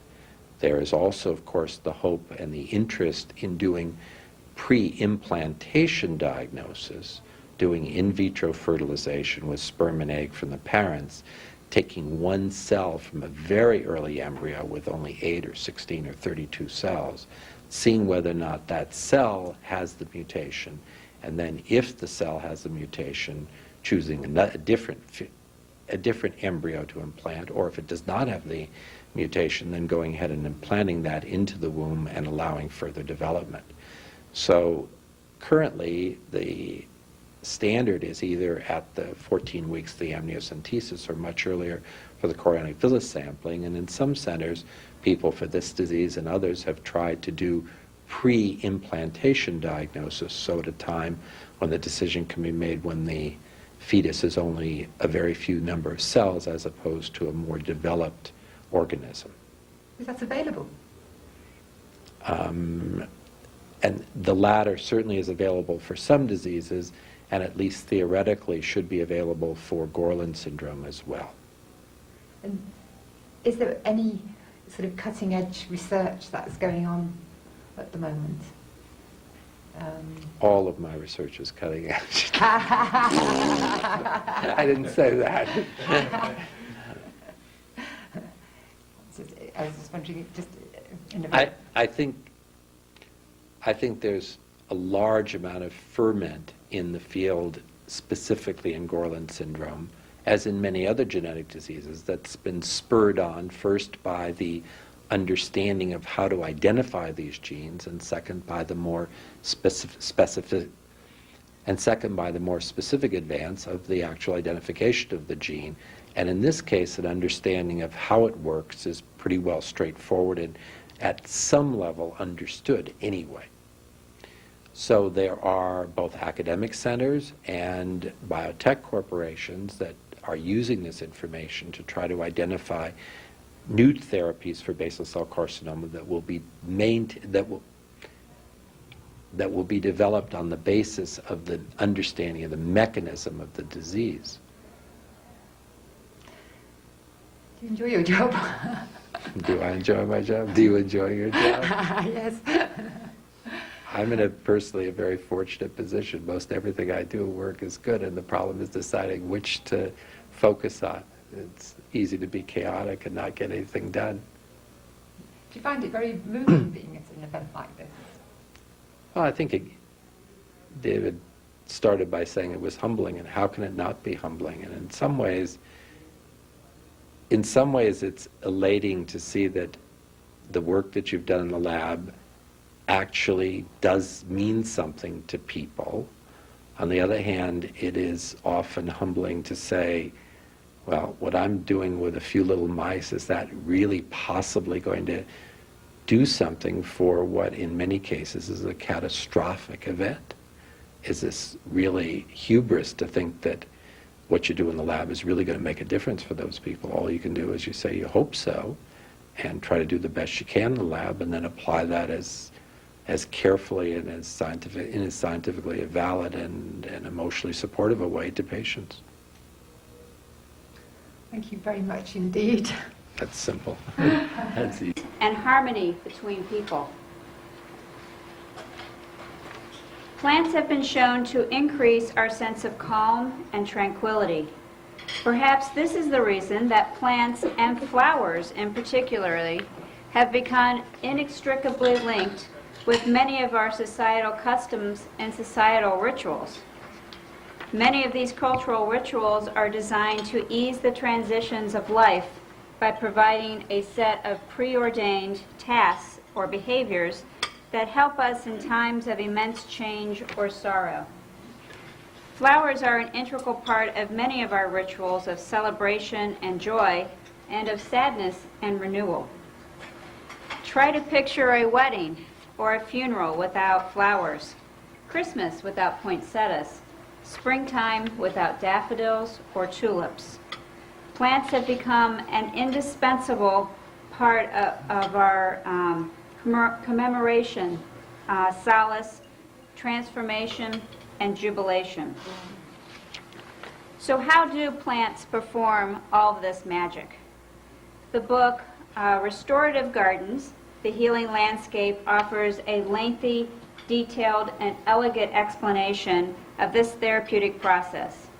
In short, the book states, evidence from the emerging field of psychoneuroimmunology lends credence to the supposition that what we feel influences body function, not only on the organ system level, but on a cellular and molecular level as well.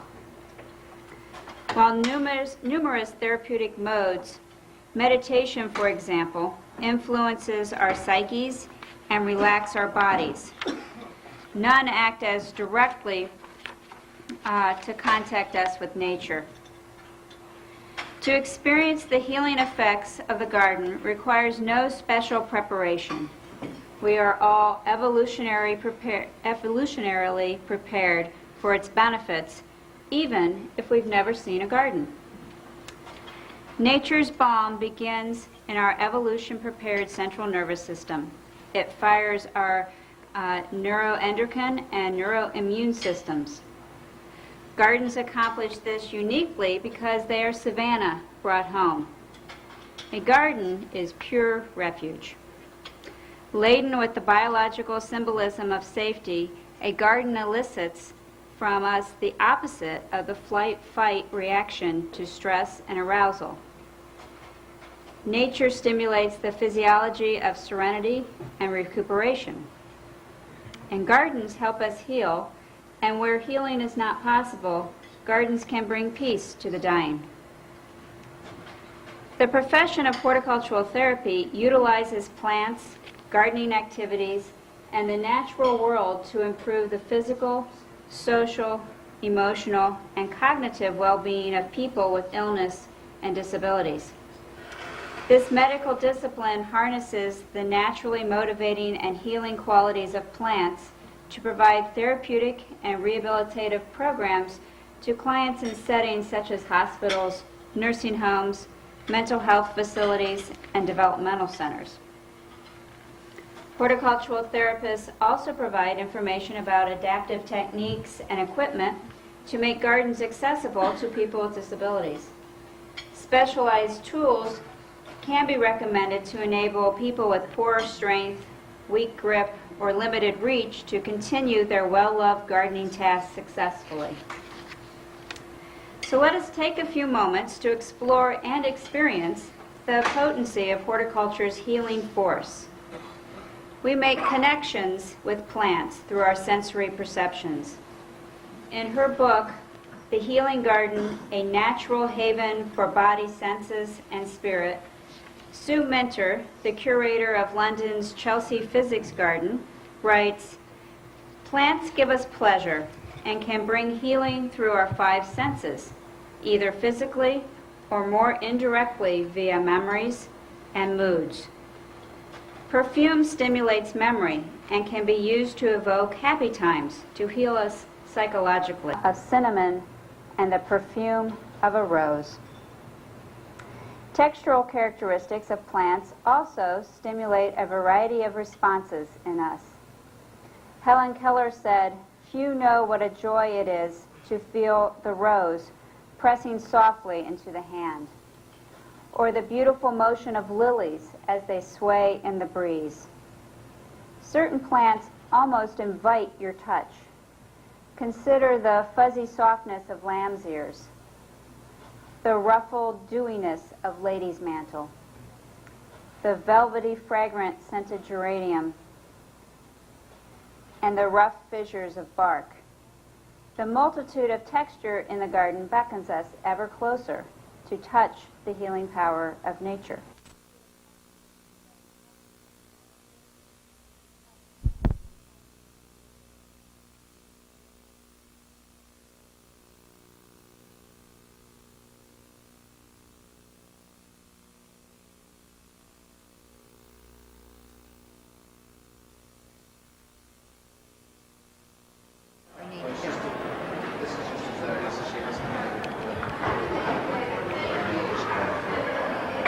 So we're not going to flash the thing. Well, it'd be nice if you could, so. I just don't want them to do that before because it would interfere with your energy. Yes, you know, yeah. we have to worry about, what you're doing for the camera. No, that was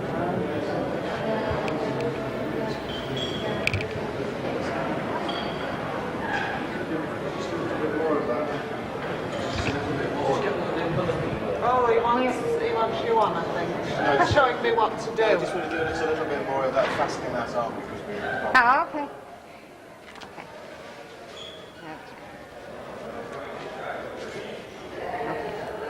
put your hand here. You just maintain contact because that's how the information is picked up. Okay. Then also. Okay.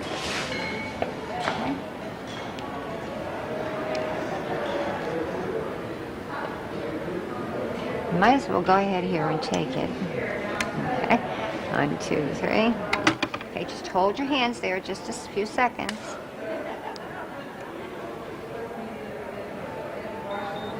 Okay, you can release.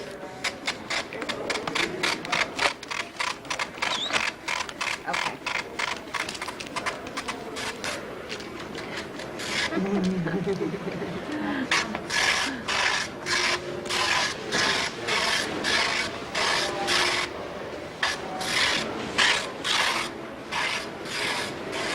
All done? All done.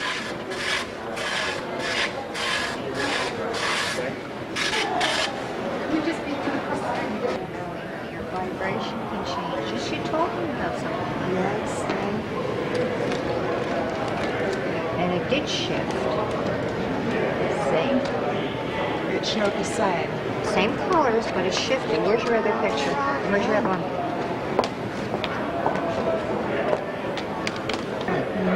Just talking about something, just having a realization about something can bring in a healing. Now look at this here. Yes, yeah. The pink here, the pink is, see this pink here? It wasn't there? No. The pink, and more pink, it looked to even had more color in the heart chakra here. But I like this because where there was this void before, this is filled. So there's been a healing. The pink is the little kid. The little kid likes to play. You gotta play. Play like the little kid here. Yeah. It was interesting because I felt that, I see how the healing, this came in and it came over here. It's like it came full circle. I love that this has been filled out. Right. This has been, there's been a healing within it, just to talk about that. Good. When you say this pink here, is this not slightly? Slightly, but see, this, the pink is the little kid that wants to play. You maybe didn't have time to play or think about playing before. And now here it is. Crikey, that's amazing. And look at you have the pink rose.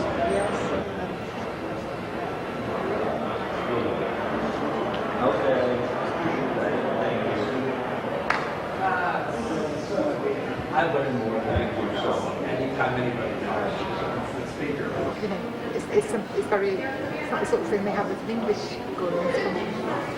That's right. Do you want me to say about what it was? Yeah. Yeah. Right.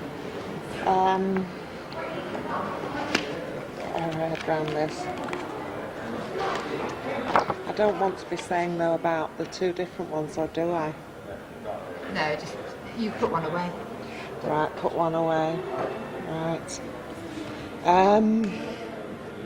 The aura photography, actually, it's a scan and it informs you of the colours that you are.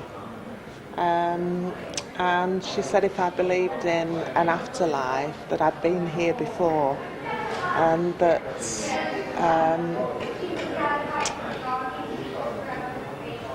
sorry.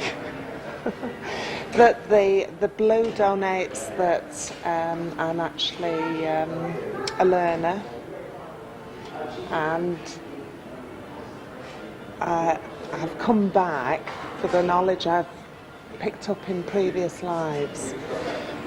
The pink line means that I like to play. I do. You know, that's the child within me, the pink. The green here, the blue is about your heart and your emotions, your feelings, and she said that the colour on there actually said that I was strong, but too strong for my own good really, that I tend not to show emotions and I have to be strong for others. There was also she told me that I was the first child in the birth line of the family, which I am. And again, there's something about that means that I haven't had the opportunity to be a child, to enjoy childhood. And the green at this side is the healing, and this stems from the heart, the emotions, and by talking about it, the healing that's generated. All very fascinating stuff, and in lots of respects very true about me being strong, not afraid to show emotions, but being strong for others and having to get on and just get on with life and support people, and that's basically what it was all about, but very, very interesting. So. And can you tell me, that it's not the sort of thing that you've ever had at a Golding conference in England? We've never had anything like this at a conference in England, no. I mean, we've had people come in and do massage and things like this, but this is actually the first time I've ever come across this type of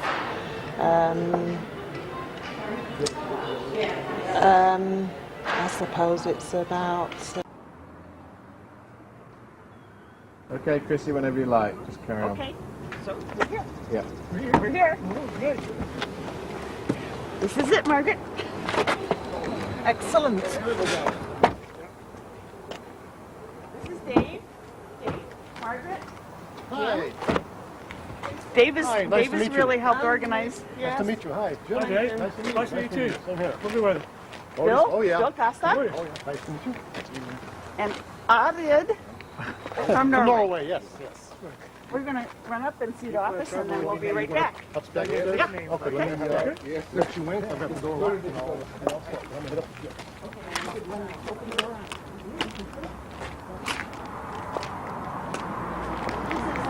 This is the town of Burton.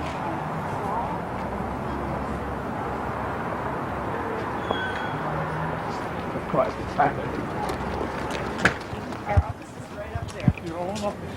Yes, our own office. After years. You've come a long way, haven't you? Yeah, but only with your help. Oh, I don't start. But yeah. For a little. It's the acorn that you planted that is grown to this, so that this moment, so we could have this many from all over, Jim, and this is really because of you. We're all one big team. It started in. Yeah, but every team needs a quarterback and a coach. You've been the coach, the quarterback, the water boy, the what? The water boy, the Margaret as well. and certainly Margaret. I mean your support, but it's because of the trip that we took to England that gave us the hope that we could even put together a group where I met Inga and Rose, and so this is really. This day and this moment and this conference was only because you planted that seed and it's now grown. It's nice to be here, to be in your first meeting of the BCCNS.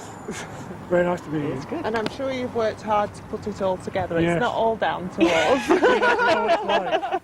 You know what it's like. Yeah. Come on in. I want you to.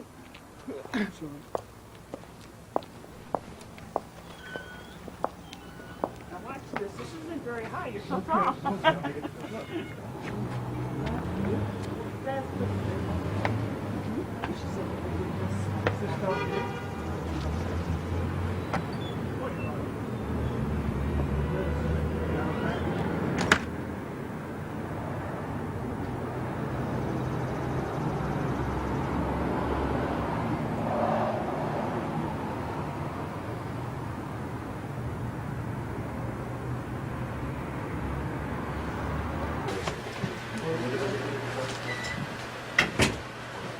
If you could be on this, so you just come up the stairs.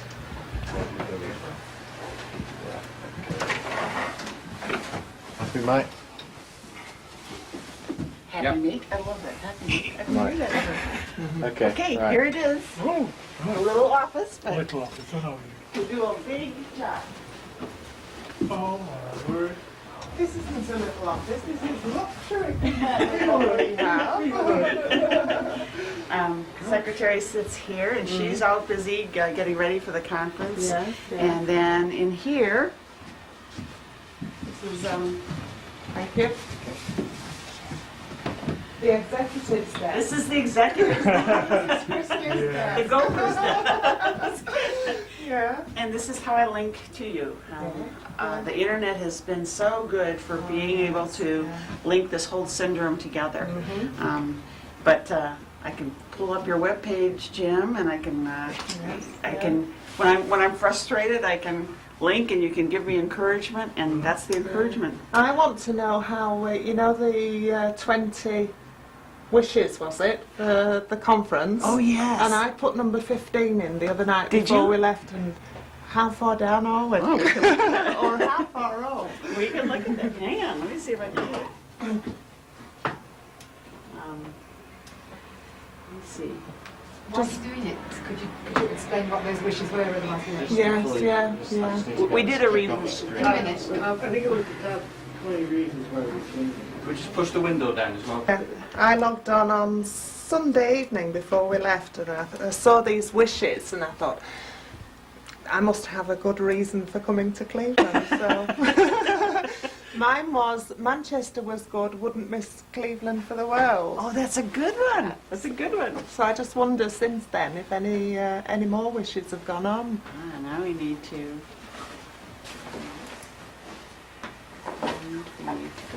It's actually amazing how quickly you can log on as well, isn't it, to the American site for us, and I'm sure to England. Back and forth. for you. It's Yes. much quicker than trying to dial it on the phone. Yes, yeah. Bud Caruso's. Oh, it's offline. Oh, that's It's a not shame. doing it. Unknown Click zone on- mixed. I don't know why. Our Sometimes great if you moment. click on refresh, it sometimes works. Oh, you've not got the... No.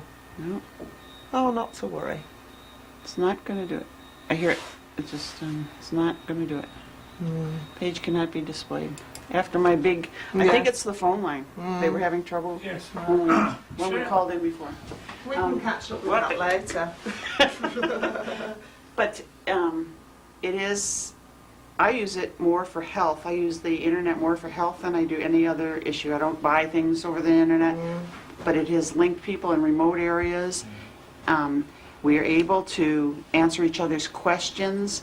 If a patient calls in and I don't know the answer, I've been able to really refer to you, who have more experience than we do at this point. So you're, it's like you're training the new foal horse here. You have to put a bridle on and a saddle on. We don't have the saddle on yet. It's the same with me when I get emails, and a lot of the times what bugs me is you never know where the emails come from. Sometimes it's from the US or Canada or whatever. Get in touch with yourselves, in regards to the best treatment, the best consultants, the geneticists. And that's what we're trying to do, is really find a source so people have a resource, whether it's one country or another. But it's right, sometimes you don't know where they're calling, where they're touching base from. And many of them remain anonymous. This condition is such that not everybody wants to know. You find that? They don't want us to they don't want to have a name with it. Even a country, sometimes I'll ask them, just let me know what country you're from. And sometimes they won't even reply, so you have that. A lot of that. Anyway, this is it. Do you have any questions or? Well, I think Can we have one? Yes, can we have one? I want to thank you for we've put together and you brought in Bud Caruso's gathered some of your newsletters that we'll have on file and as reference so that we can refer back to some of those articles. That's fine. And these are loads of pages and pages of emails of people now touching base and wanting information, and not just patients, but doctors and clinics. And so we're going to have these on file, and we in turn are sending you the ones that are from England, Australia, Ireland. That's right. I mean, when you think the first meeting we ever had in Manchester 10 years ago, and there were 5 of us there. Is it 10 years this year? It was 10 1992. Next year, 1992. Oh no, we had I'm sure it's this year. Anyway, it doesn't matter, does it? But it's 10 years in the growing, and you're planning, but you've gone through some of the learning curves that will help us from really, falling in the same you've gone through the learning curve, so we learn by your 10 years, and we don't have to repeat some of that. And you don't have to repeat the mistakes we've made either. No, but we gain from the success. We gain from the success, and that is very important. That's good. But this will give us a wealth of really background that we can refer to then. So it's keeping you busy now then? Yes. On top of your dairy farm? Yes.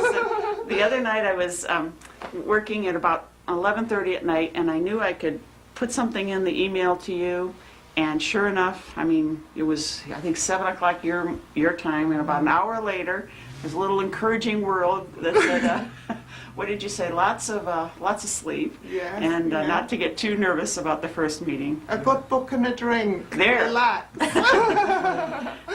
Should we all go to lunch? Sounds Right? good to me. Okay. Yeah. Can say I'd like you to show them the bearings. Oh, the beers. Let's do that. Can we get over there from here? or- If you can just, it's in that room. We'll follow you through, but if you say there's something I want to show you. Jim, there's something specifically I want to show you that's a little bit of a surprise. Come on in Right. here. Right.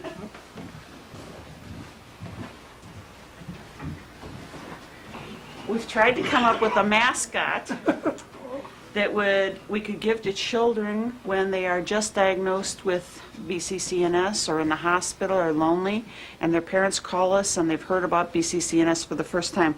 So we're going to vote during the conference on whether it be Bear A or Bear B. But either one will have a shirt on it that will say, "I am not alone, the BCCNS Life Support Network." And certainly the Gorlin Support Group is part of that network. That's lovely. But, What a good idea. That is super. Yeah, it's nice. And whichever one you pick first is going to go home with you. Oh, So we're how going cherishing.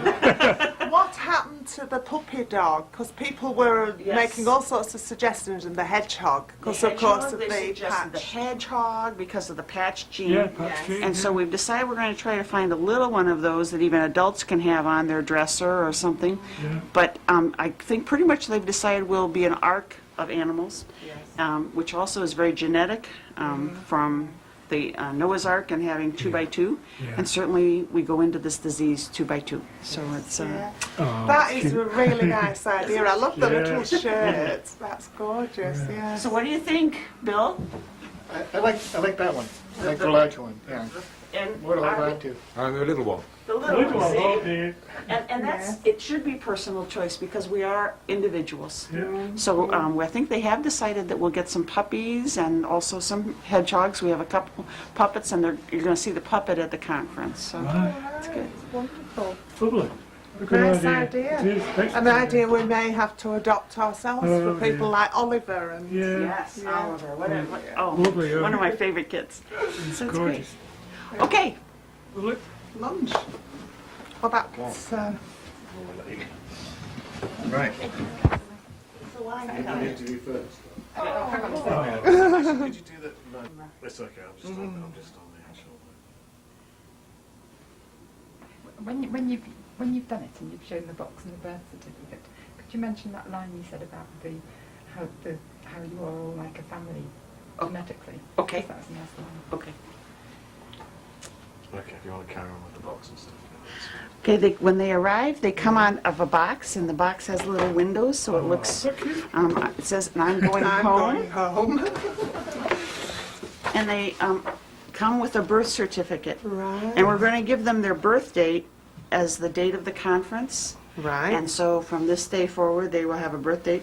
But then the individual person who receives them can name them, and it has their eye color and pretty much personified. It's got the height and the weight. But That's a lovely idea. we all certainly come from the genes, and we may not be from the same country, we may not be from the same continent, but we are certainly linked by our gene, and we're one family by our gene pool. Yes. I feel like you're my brother that I've never known I had, and Bill, and Inga.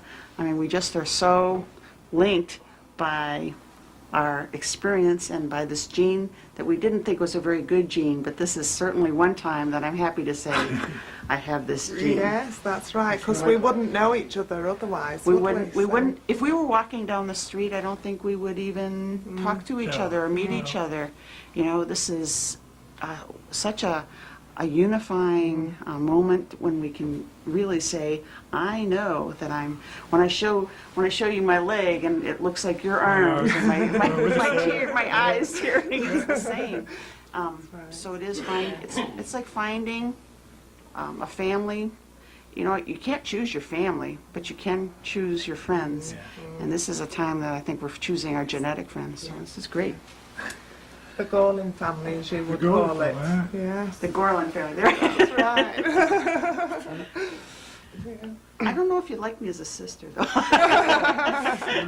Sure, you'd make a nice sister, a lovely sister. So I know these are going to go to good homes, wherever they're going, whatever yes, continent, whatever nationality. And they'll be loved. And they will be loved. And hopefully they will send love from all of us to that lonely child who's having their first surgery. I think that's a lovely is idea. a I good really idea, do. Yeah. Something, yeah. Great. Yeah. Let's eat. It's right. Good. Good. It is warm. Christy, I need it. Yeah. I've had this syndrome since I'm 51 years old, and at 6 I knew I had the syndrome. I missed school with an early jaw cyst, and as a child you are terribly lonely with this disease. It's horrible to have to be sitting in a hospital and trusting people who you've never known. You drool, you ache. The experiences of a child are pretty severe, and you don't know that you have the syndrome right then unless somebody is very sharp. The average oral surgeon or dentist who sees you does not early diagnose you correctly. They just say you have a cyst, a keratocyst. It took me years to have multiple surgeries over and over. I was blessed that they could go through the inside of my mouth to do the surgeries. And then in my early adulthood, I started to look for some answers. I was pretty accepting up until that point, and then about 21 I wanted to find some answers. And through my doctor I was able to switch to my first skin cancer, and my doctor let me know that this was a basal cell syndrome because he turned over my hands and showed me I had Palmer pits. And then I said to him, well, what does that mean? And at that point, I was already married and had a child sitting in the waiting room. He brought my son in, and we turned over his hands, and he said he also has the syndrome. And I didn't understand syndrome meant a whole host of features, manifestations of the gene. For me, I only knew my experience. So I started to look for other people who had it. Couldn't find anybody else who had it. Eventually, my doctor referred me to Jim Costello. And Jim Costello has opened up an entire world for me in terms of the knowledge and understanding of BCCNS and BCS Gorlin syndrome. It has many names. Whatever its name, whatever continent it occurs on, it's the same syndrome. High frontal bossing, lots of skin cancers since then. But in that loneliness and that searching, you search for other people who may have the same symptoms. Other people can have empathy and understanding and compassion for you. Your doctor, your lawyer, your hairdresser. My hairdresser has actually found some as she's been looking. She's been the first person to diagnose some of it. But finding Jim and being able to connect on the internet was just such a soul-searching emotional experience. I mean, I was sitting there crying in front of my computer saying, finally, God, you have found me a person that I can relate to.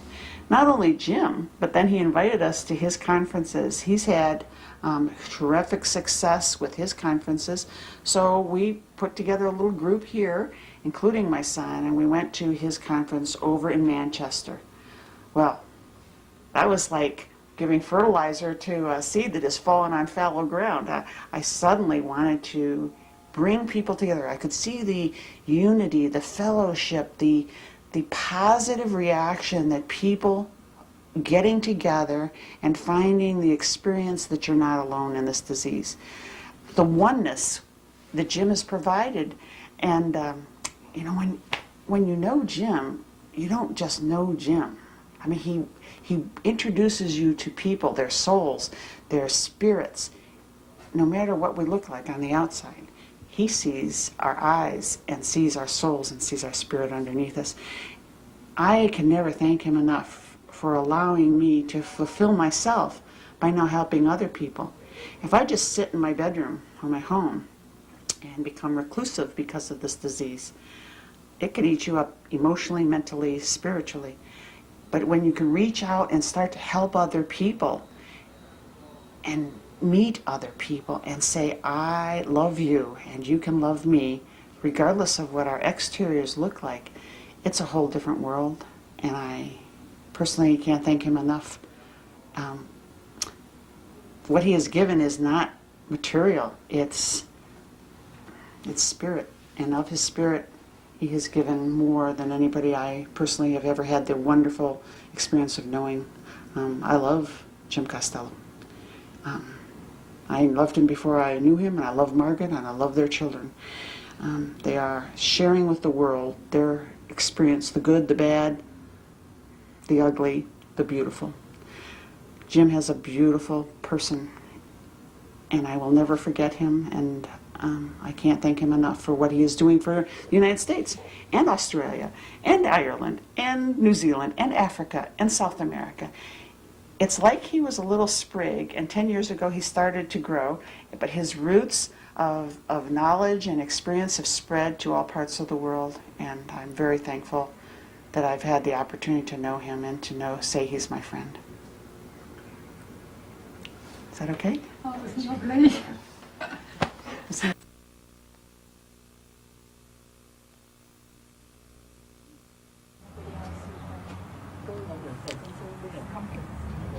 I'll just come out. That's how you went. Okay. All right, I'll just tell you when we're ready.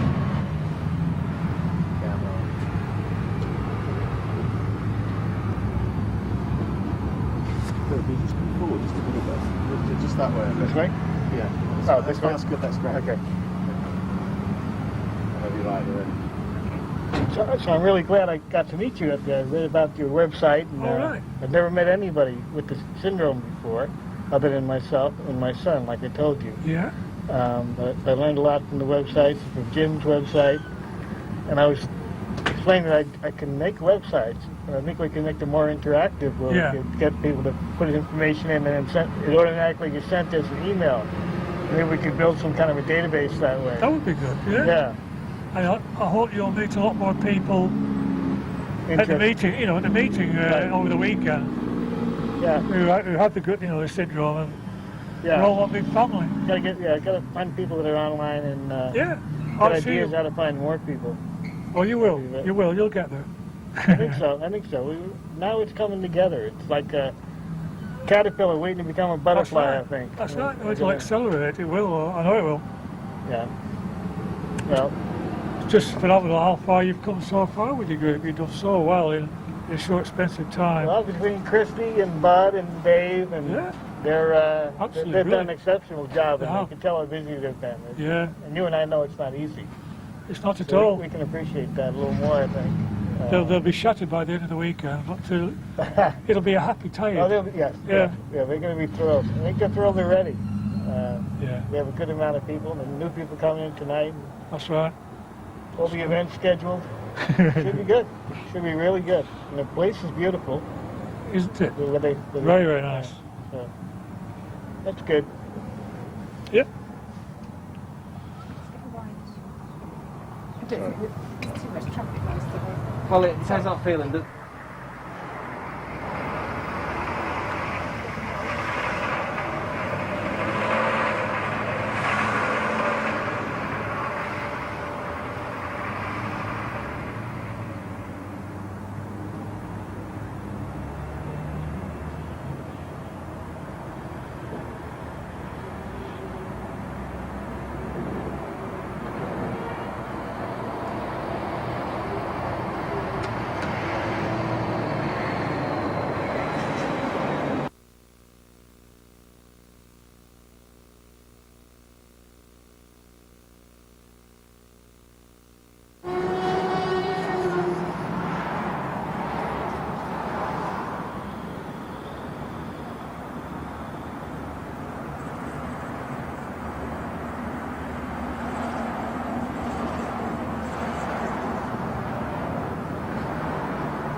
I guess they say you still can't. There's some that are just linked by our experience. But people who are born without the sense of smell learn to taste more. You know, their buds, their taste buds develop differently. Right. But I don't think I realized how much you use smell and taste until it was gone. Yeah. I mean, after one of the oral cysts, I didn't taste for 2 years. And salt. That can be dangerous if you have bad food. Bad food. Yeah, if you have bad Dangerous with... If you have bad food, you wouldn't be able to tell. That's something like in the fridge or city market. Yeah. And what about heat sensitivity, the hot and the cold? Does that go as well? Yes, in my lip it did. So that when you're doing a hot cup of something, hot chocolate or coffee, you scald yourself and yourself not know. because you just, you hold your lip up to it to do it, and it's too late by the time you. And Jim, have you had that experience? Of which? The heat? The heat and the cold and your taste, your. No, not heat. No. No. Christy was saying that she lost the sensation in her lip. And I think probably Jane did, didn't she, when she had that But I've had removed? no juices. Right. Well, you did have some, but they didn't go in through your mouth to do it, I did they? had juices. Oh, right, sorry. Come on. Right. But when they did when they did on your face, though, didn't you lose some of the feeling in the lip? Not for very long, no. I think your memory's gone into lapse mode, like Martin said yesterday. Blocking it out. Yeah. Are you listening to what the wife says? You're supposed to be backing me up here. You know what wives are like when they say my memory is going. Yeah. I can't tell if it's the BCCNS that's causing my memory to go or just my age anymore. Probably a combination of both, because I haven't got the syndrome and, my memory is poor. But it's hard to recall when they say, when did you have this surgery? When you have so many surgeries, They all blend into one another. It's also, I keep a list, and I bring it to all the new doctors I go to. so you keep a list of the... Yeah, because otherwise you'll forget. You'll leave something out when you take the history. Yeah, that's a good idea. That. Yeah, the chronological list. You'll get the new intern who's assigned to, come in and ask you your history, and I always love to just kind of look at him and say, you don't have enough time. You don't have enough time in this day and this week to chronicle. The funniest thing was when we were once at the hospital. I think you'd changed from one hospital to another, Jim. And they said, we're just waiting for your notes to come through. And they came through and they said, they were like this, where everybody else's file was. Exactly, and the doctors themselves don't have time to do it, so they assign it to an intern. Do you call them interns or residents? House doctors, or senior house doctors, and then, there's like a ranking system. So what do you call the student, like the first year medical student? Probably, I don't know, a house officer or something, yeah. And they, they're just in awe, and they'll say, can you show me some of your marks? I'm like, which quadrant would you like to put the road map down? Yeah, it's true. And undressing, never used to bother me in the early stages of it, but now I want, if I'm going to be in there with a doctor that I don't know, I want them. I don't want to lose the dignity part of that. How do you feel? It doesn't bother me as much. It should do. It doesn't bother me. You feel like you're on show all the time in some ways. You just think, well, okay, that's... Whereas off, I think. That's embarrassment. You get past embarrassment, that's what you're saying. You just, well, what the hell. It is. I wonder whether that's some, this might sound very sexist, but whether that's something to do with males and females and the difference and how they're, how they feel. I don't know. It might not be. It's funny this, because when I was in the hospital the other day, I was talking to the doctor, and she was talking on And then she said, well, it's to do with dignity. And she said that word dignity. And it kind of just stuck there because it says so much. Like, you know, like you say, with having to undress all the time and that. It's a good word. Very good word. Yeah. Because you've got this thing for life, you know, and to keep that dignity to your life as best you can. And the respect, you know, I still want them to respect the fact that I'm a human being, not just what they're looking for when they're looking at my basal cells and they're looking at my back, and I don't want them to forget that there's a real person The or two my words leg. the two words go well together, the respect and dignity, they're both very similar words. And let's face it, you deserve the respect like anybody else does. Why should it be any different? But, you know, we've seen instances where it has been different. So. Do you feel they respect your wife when she's in with the doctors? I think that goes both ways. Yes. It's a lot of doctors who they don't know nothing about it. Oh, I know, the number of doctors who, you know, you attend clinics and She had to tell them what's wrong. She had to tell them what was She wrong. would do it well. Yeah. And when she doesn't like a doctor, does she? She cuts them off. Well, that's good. I think we've all had the doctor that we cut off. Best way, yeah. And a nurse. Don't waste my time. We've Go. had very few problems with nurses. Very few. The nursing in England has been excellent, and you know, and we've got lots of friends amongst nurses who've cared for Jim, and that's good. But that's with Jim. That's not to say that some of the probably nurses where the girls have gone in for daycare, you know, and they've looked at me and said, "Who are you?" You know, "Well, I'm Mum." "Well, you can go now," you know, and you think, hold on here. You know, and one of my daughters had to say once, "I need the support of my mum," before she would enable me to, or allow me to stay. Wow. It's funny because I've done 2 talks for nursing conferences, and both have had over 100 nurses there. Before I started my talk, I said, well, how many people have heard of Golden syndrome? And it's been averaging about 4 or 5 out of 100. Out of 100, only 4 had even heard of the syndrome. That's nurses, you know. So we do the talk in regards to, it's not just the patient, it's the family, especially when there's more than one affected in a family. You know, it came over really, really well. Well, they appreciated it, and certainly a number of them have contacted us since we've, you know, given that information at these conferences. And they they visit the website, they phone us for information as they come across now patients with the syndrome.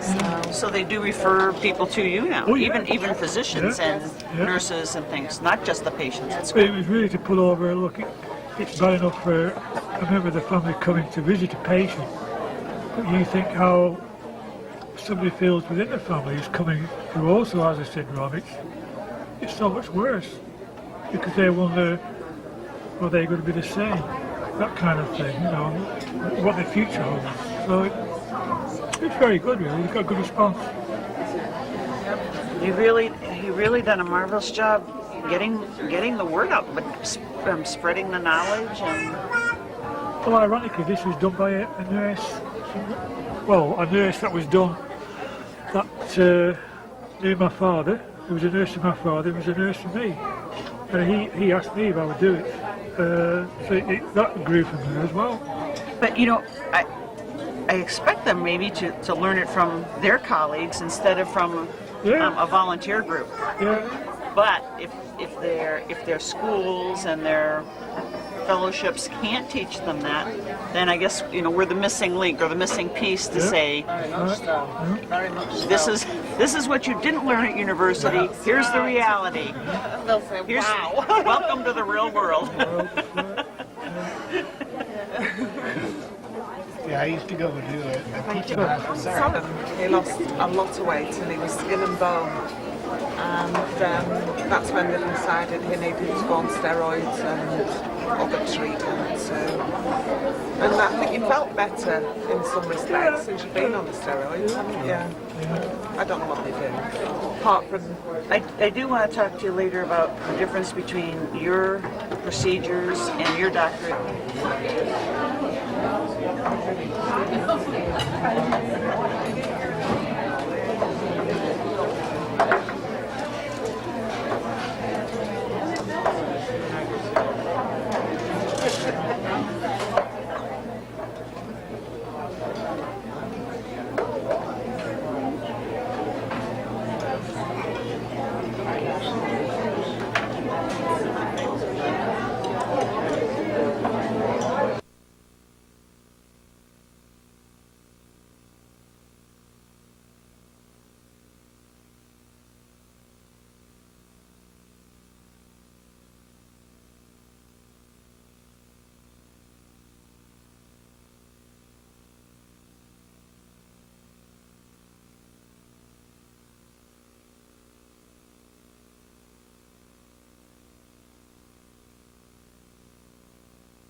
Clothing, various kinds of things. It's just like a giant flea market. Do you have flea markets? Yeah. Okay. Well, the flea, they aren't really fleas, but they call them that. Granny's Basket is a little boutique that sells a lot of the Amish handmade things. This is an Amish house right here, with those curtains. This over here on the left, this is the Amish blacksmith. Right there. That's the Amish blacksmith. One of them. There are several in this county. But, okay, he's waving me on. All of this is Amish on this side of the road, on the right side of the road.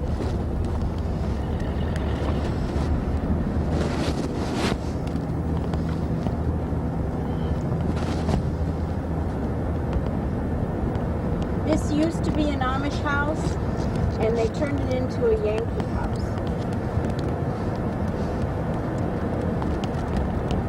I should ask, but why did you do that? I'm sorry, what? I was going to say, I know I should ask, but why did you change it? Well, because some Yankees bought it. Oh, sorry, obviously. They sold it, the Amish sold it and moved to Kentucky. When the Amish run out of places to farm, they tend to want to get out of town. As long as they can still do some farming, at least vegetables and things, they do it. This is an Amish-owned furnish shop. There are a lot of Amish furniture builders here. Not as many as in Holmes County, but there's quite a few in Geauga. You will see Amish machine shops. They're for old pulley-pulled Amish machinery. I'm going to take you down the dirt roads now.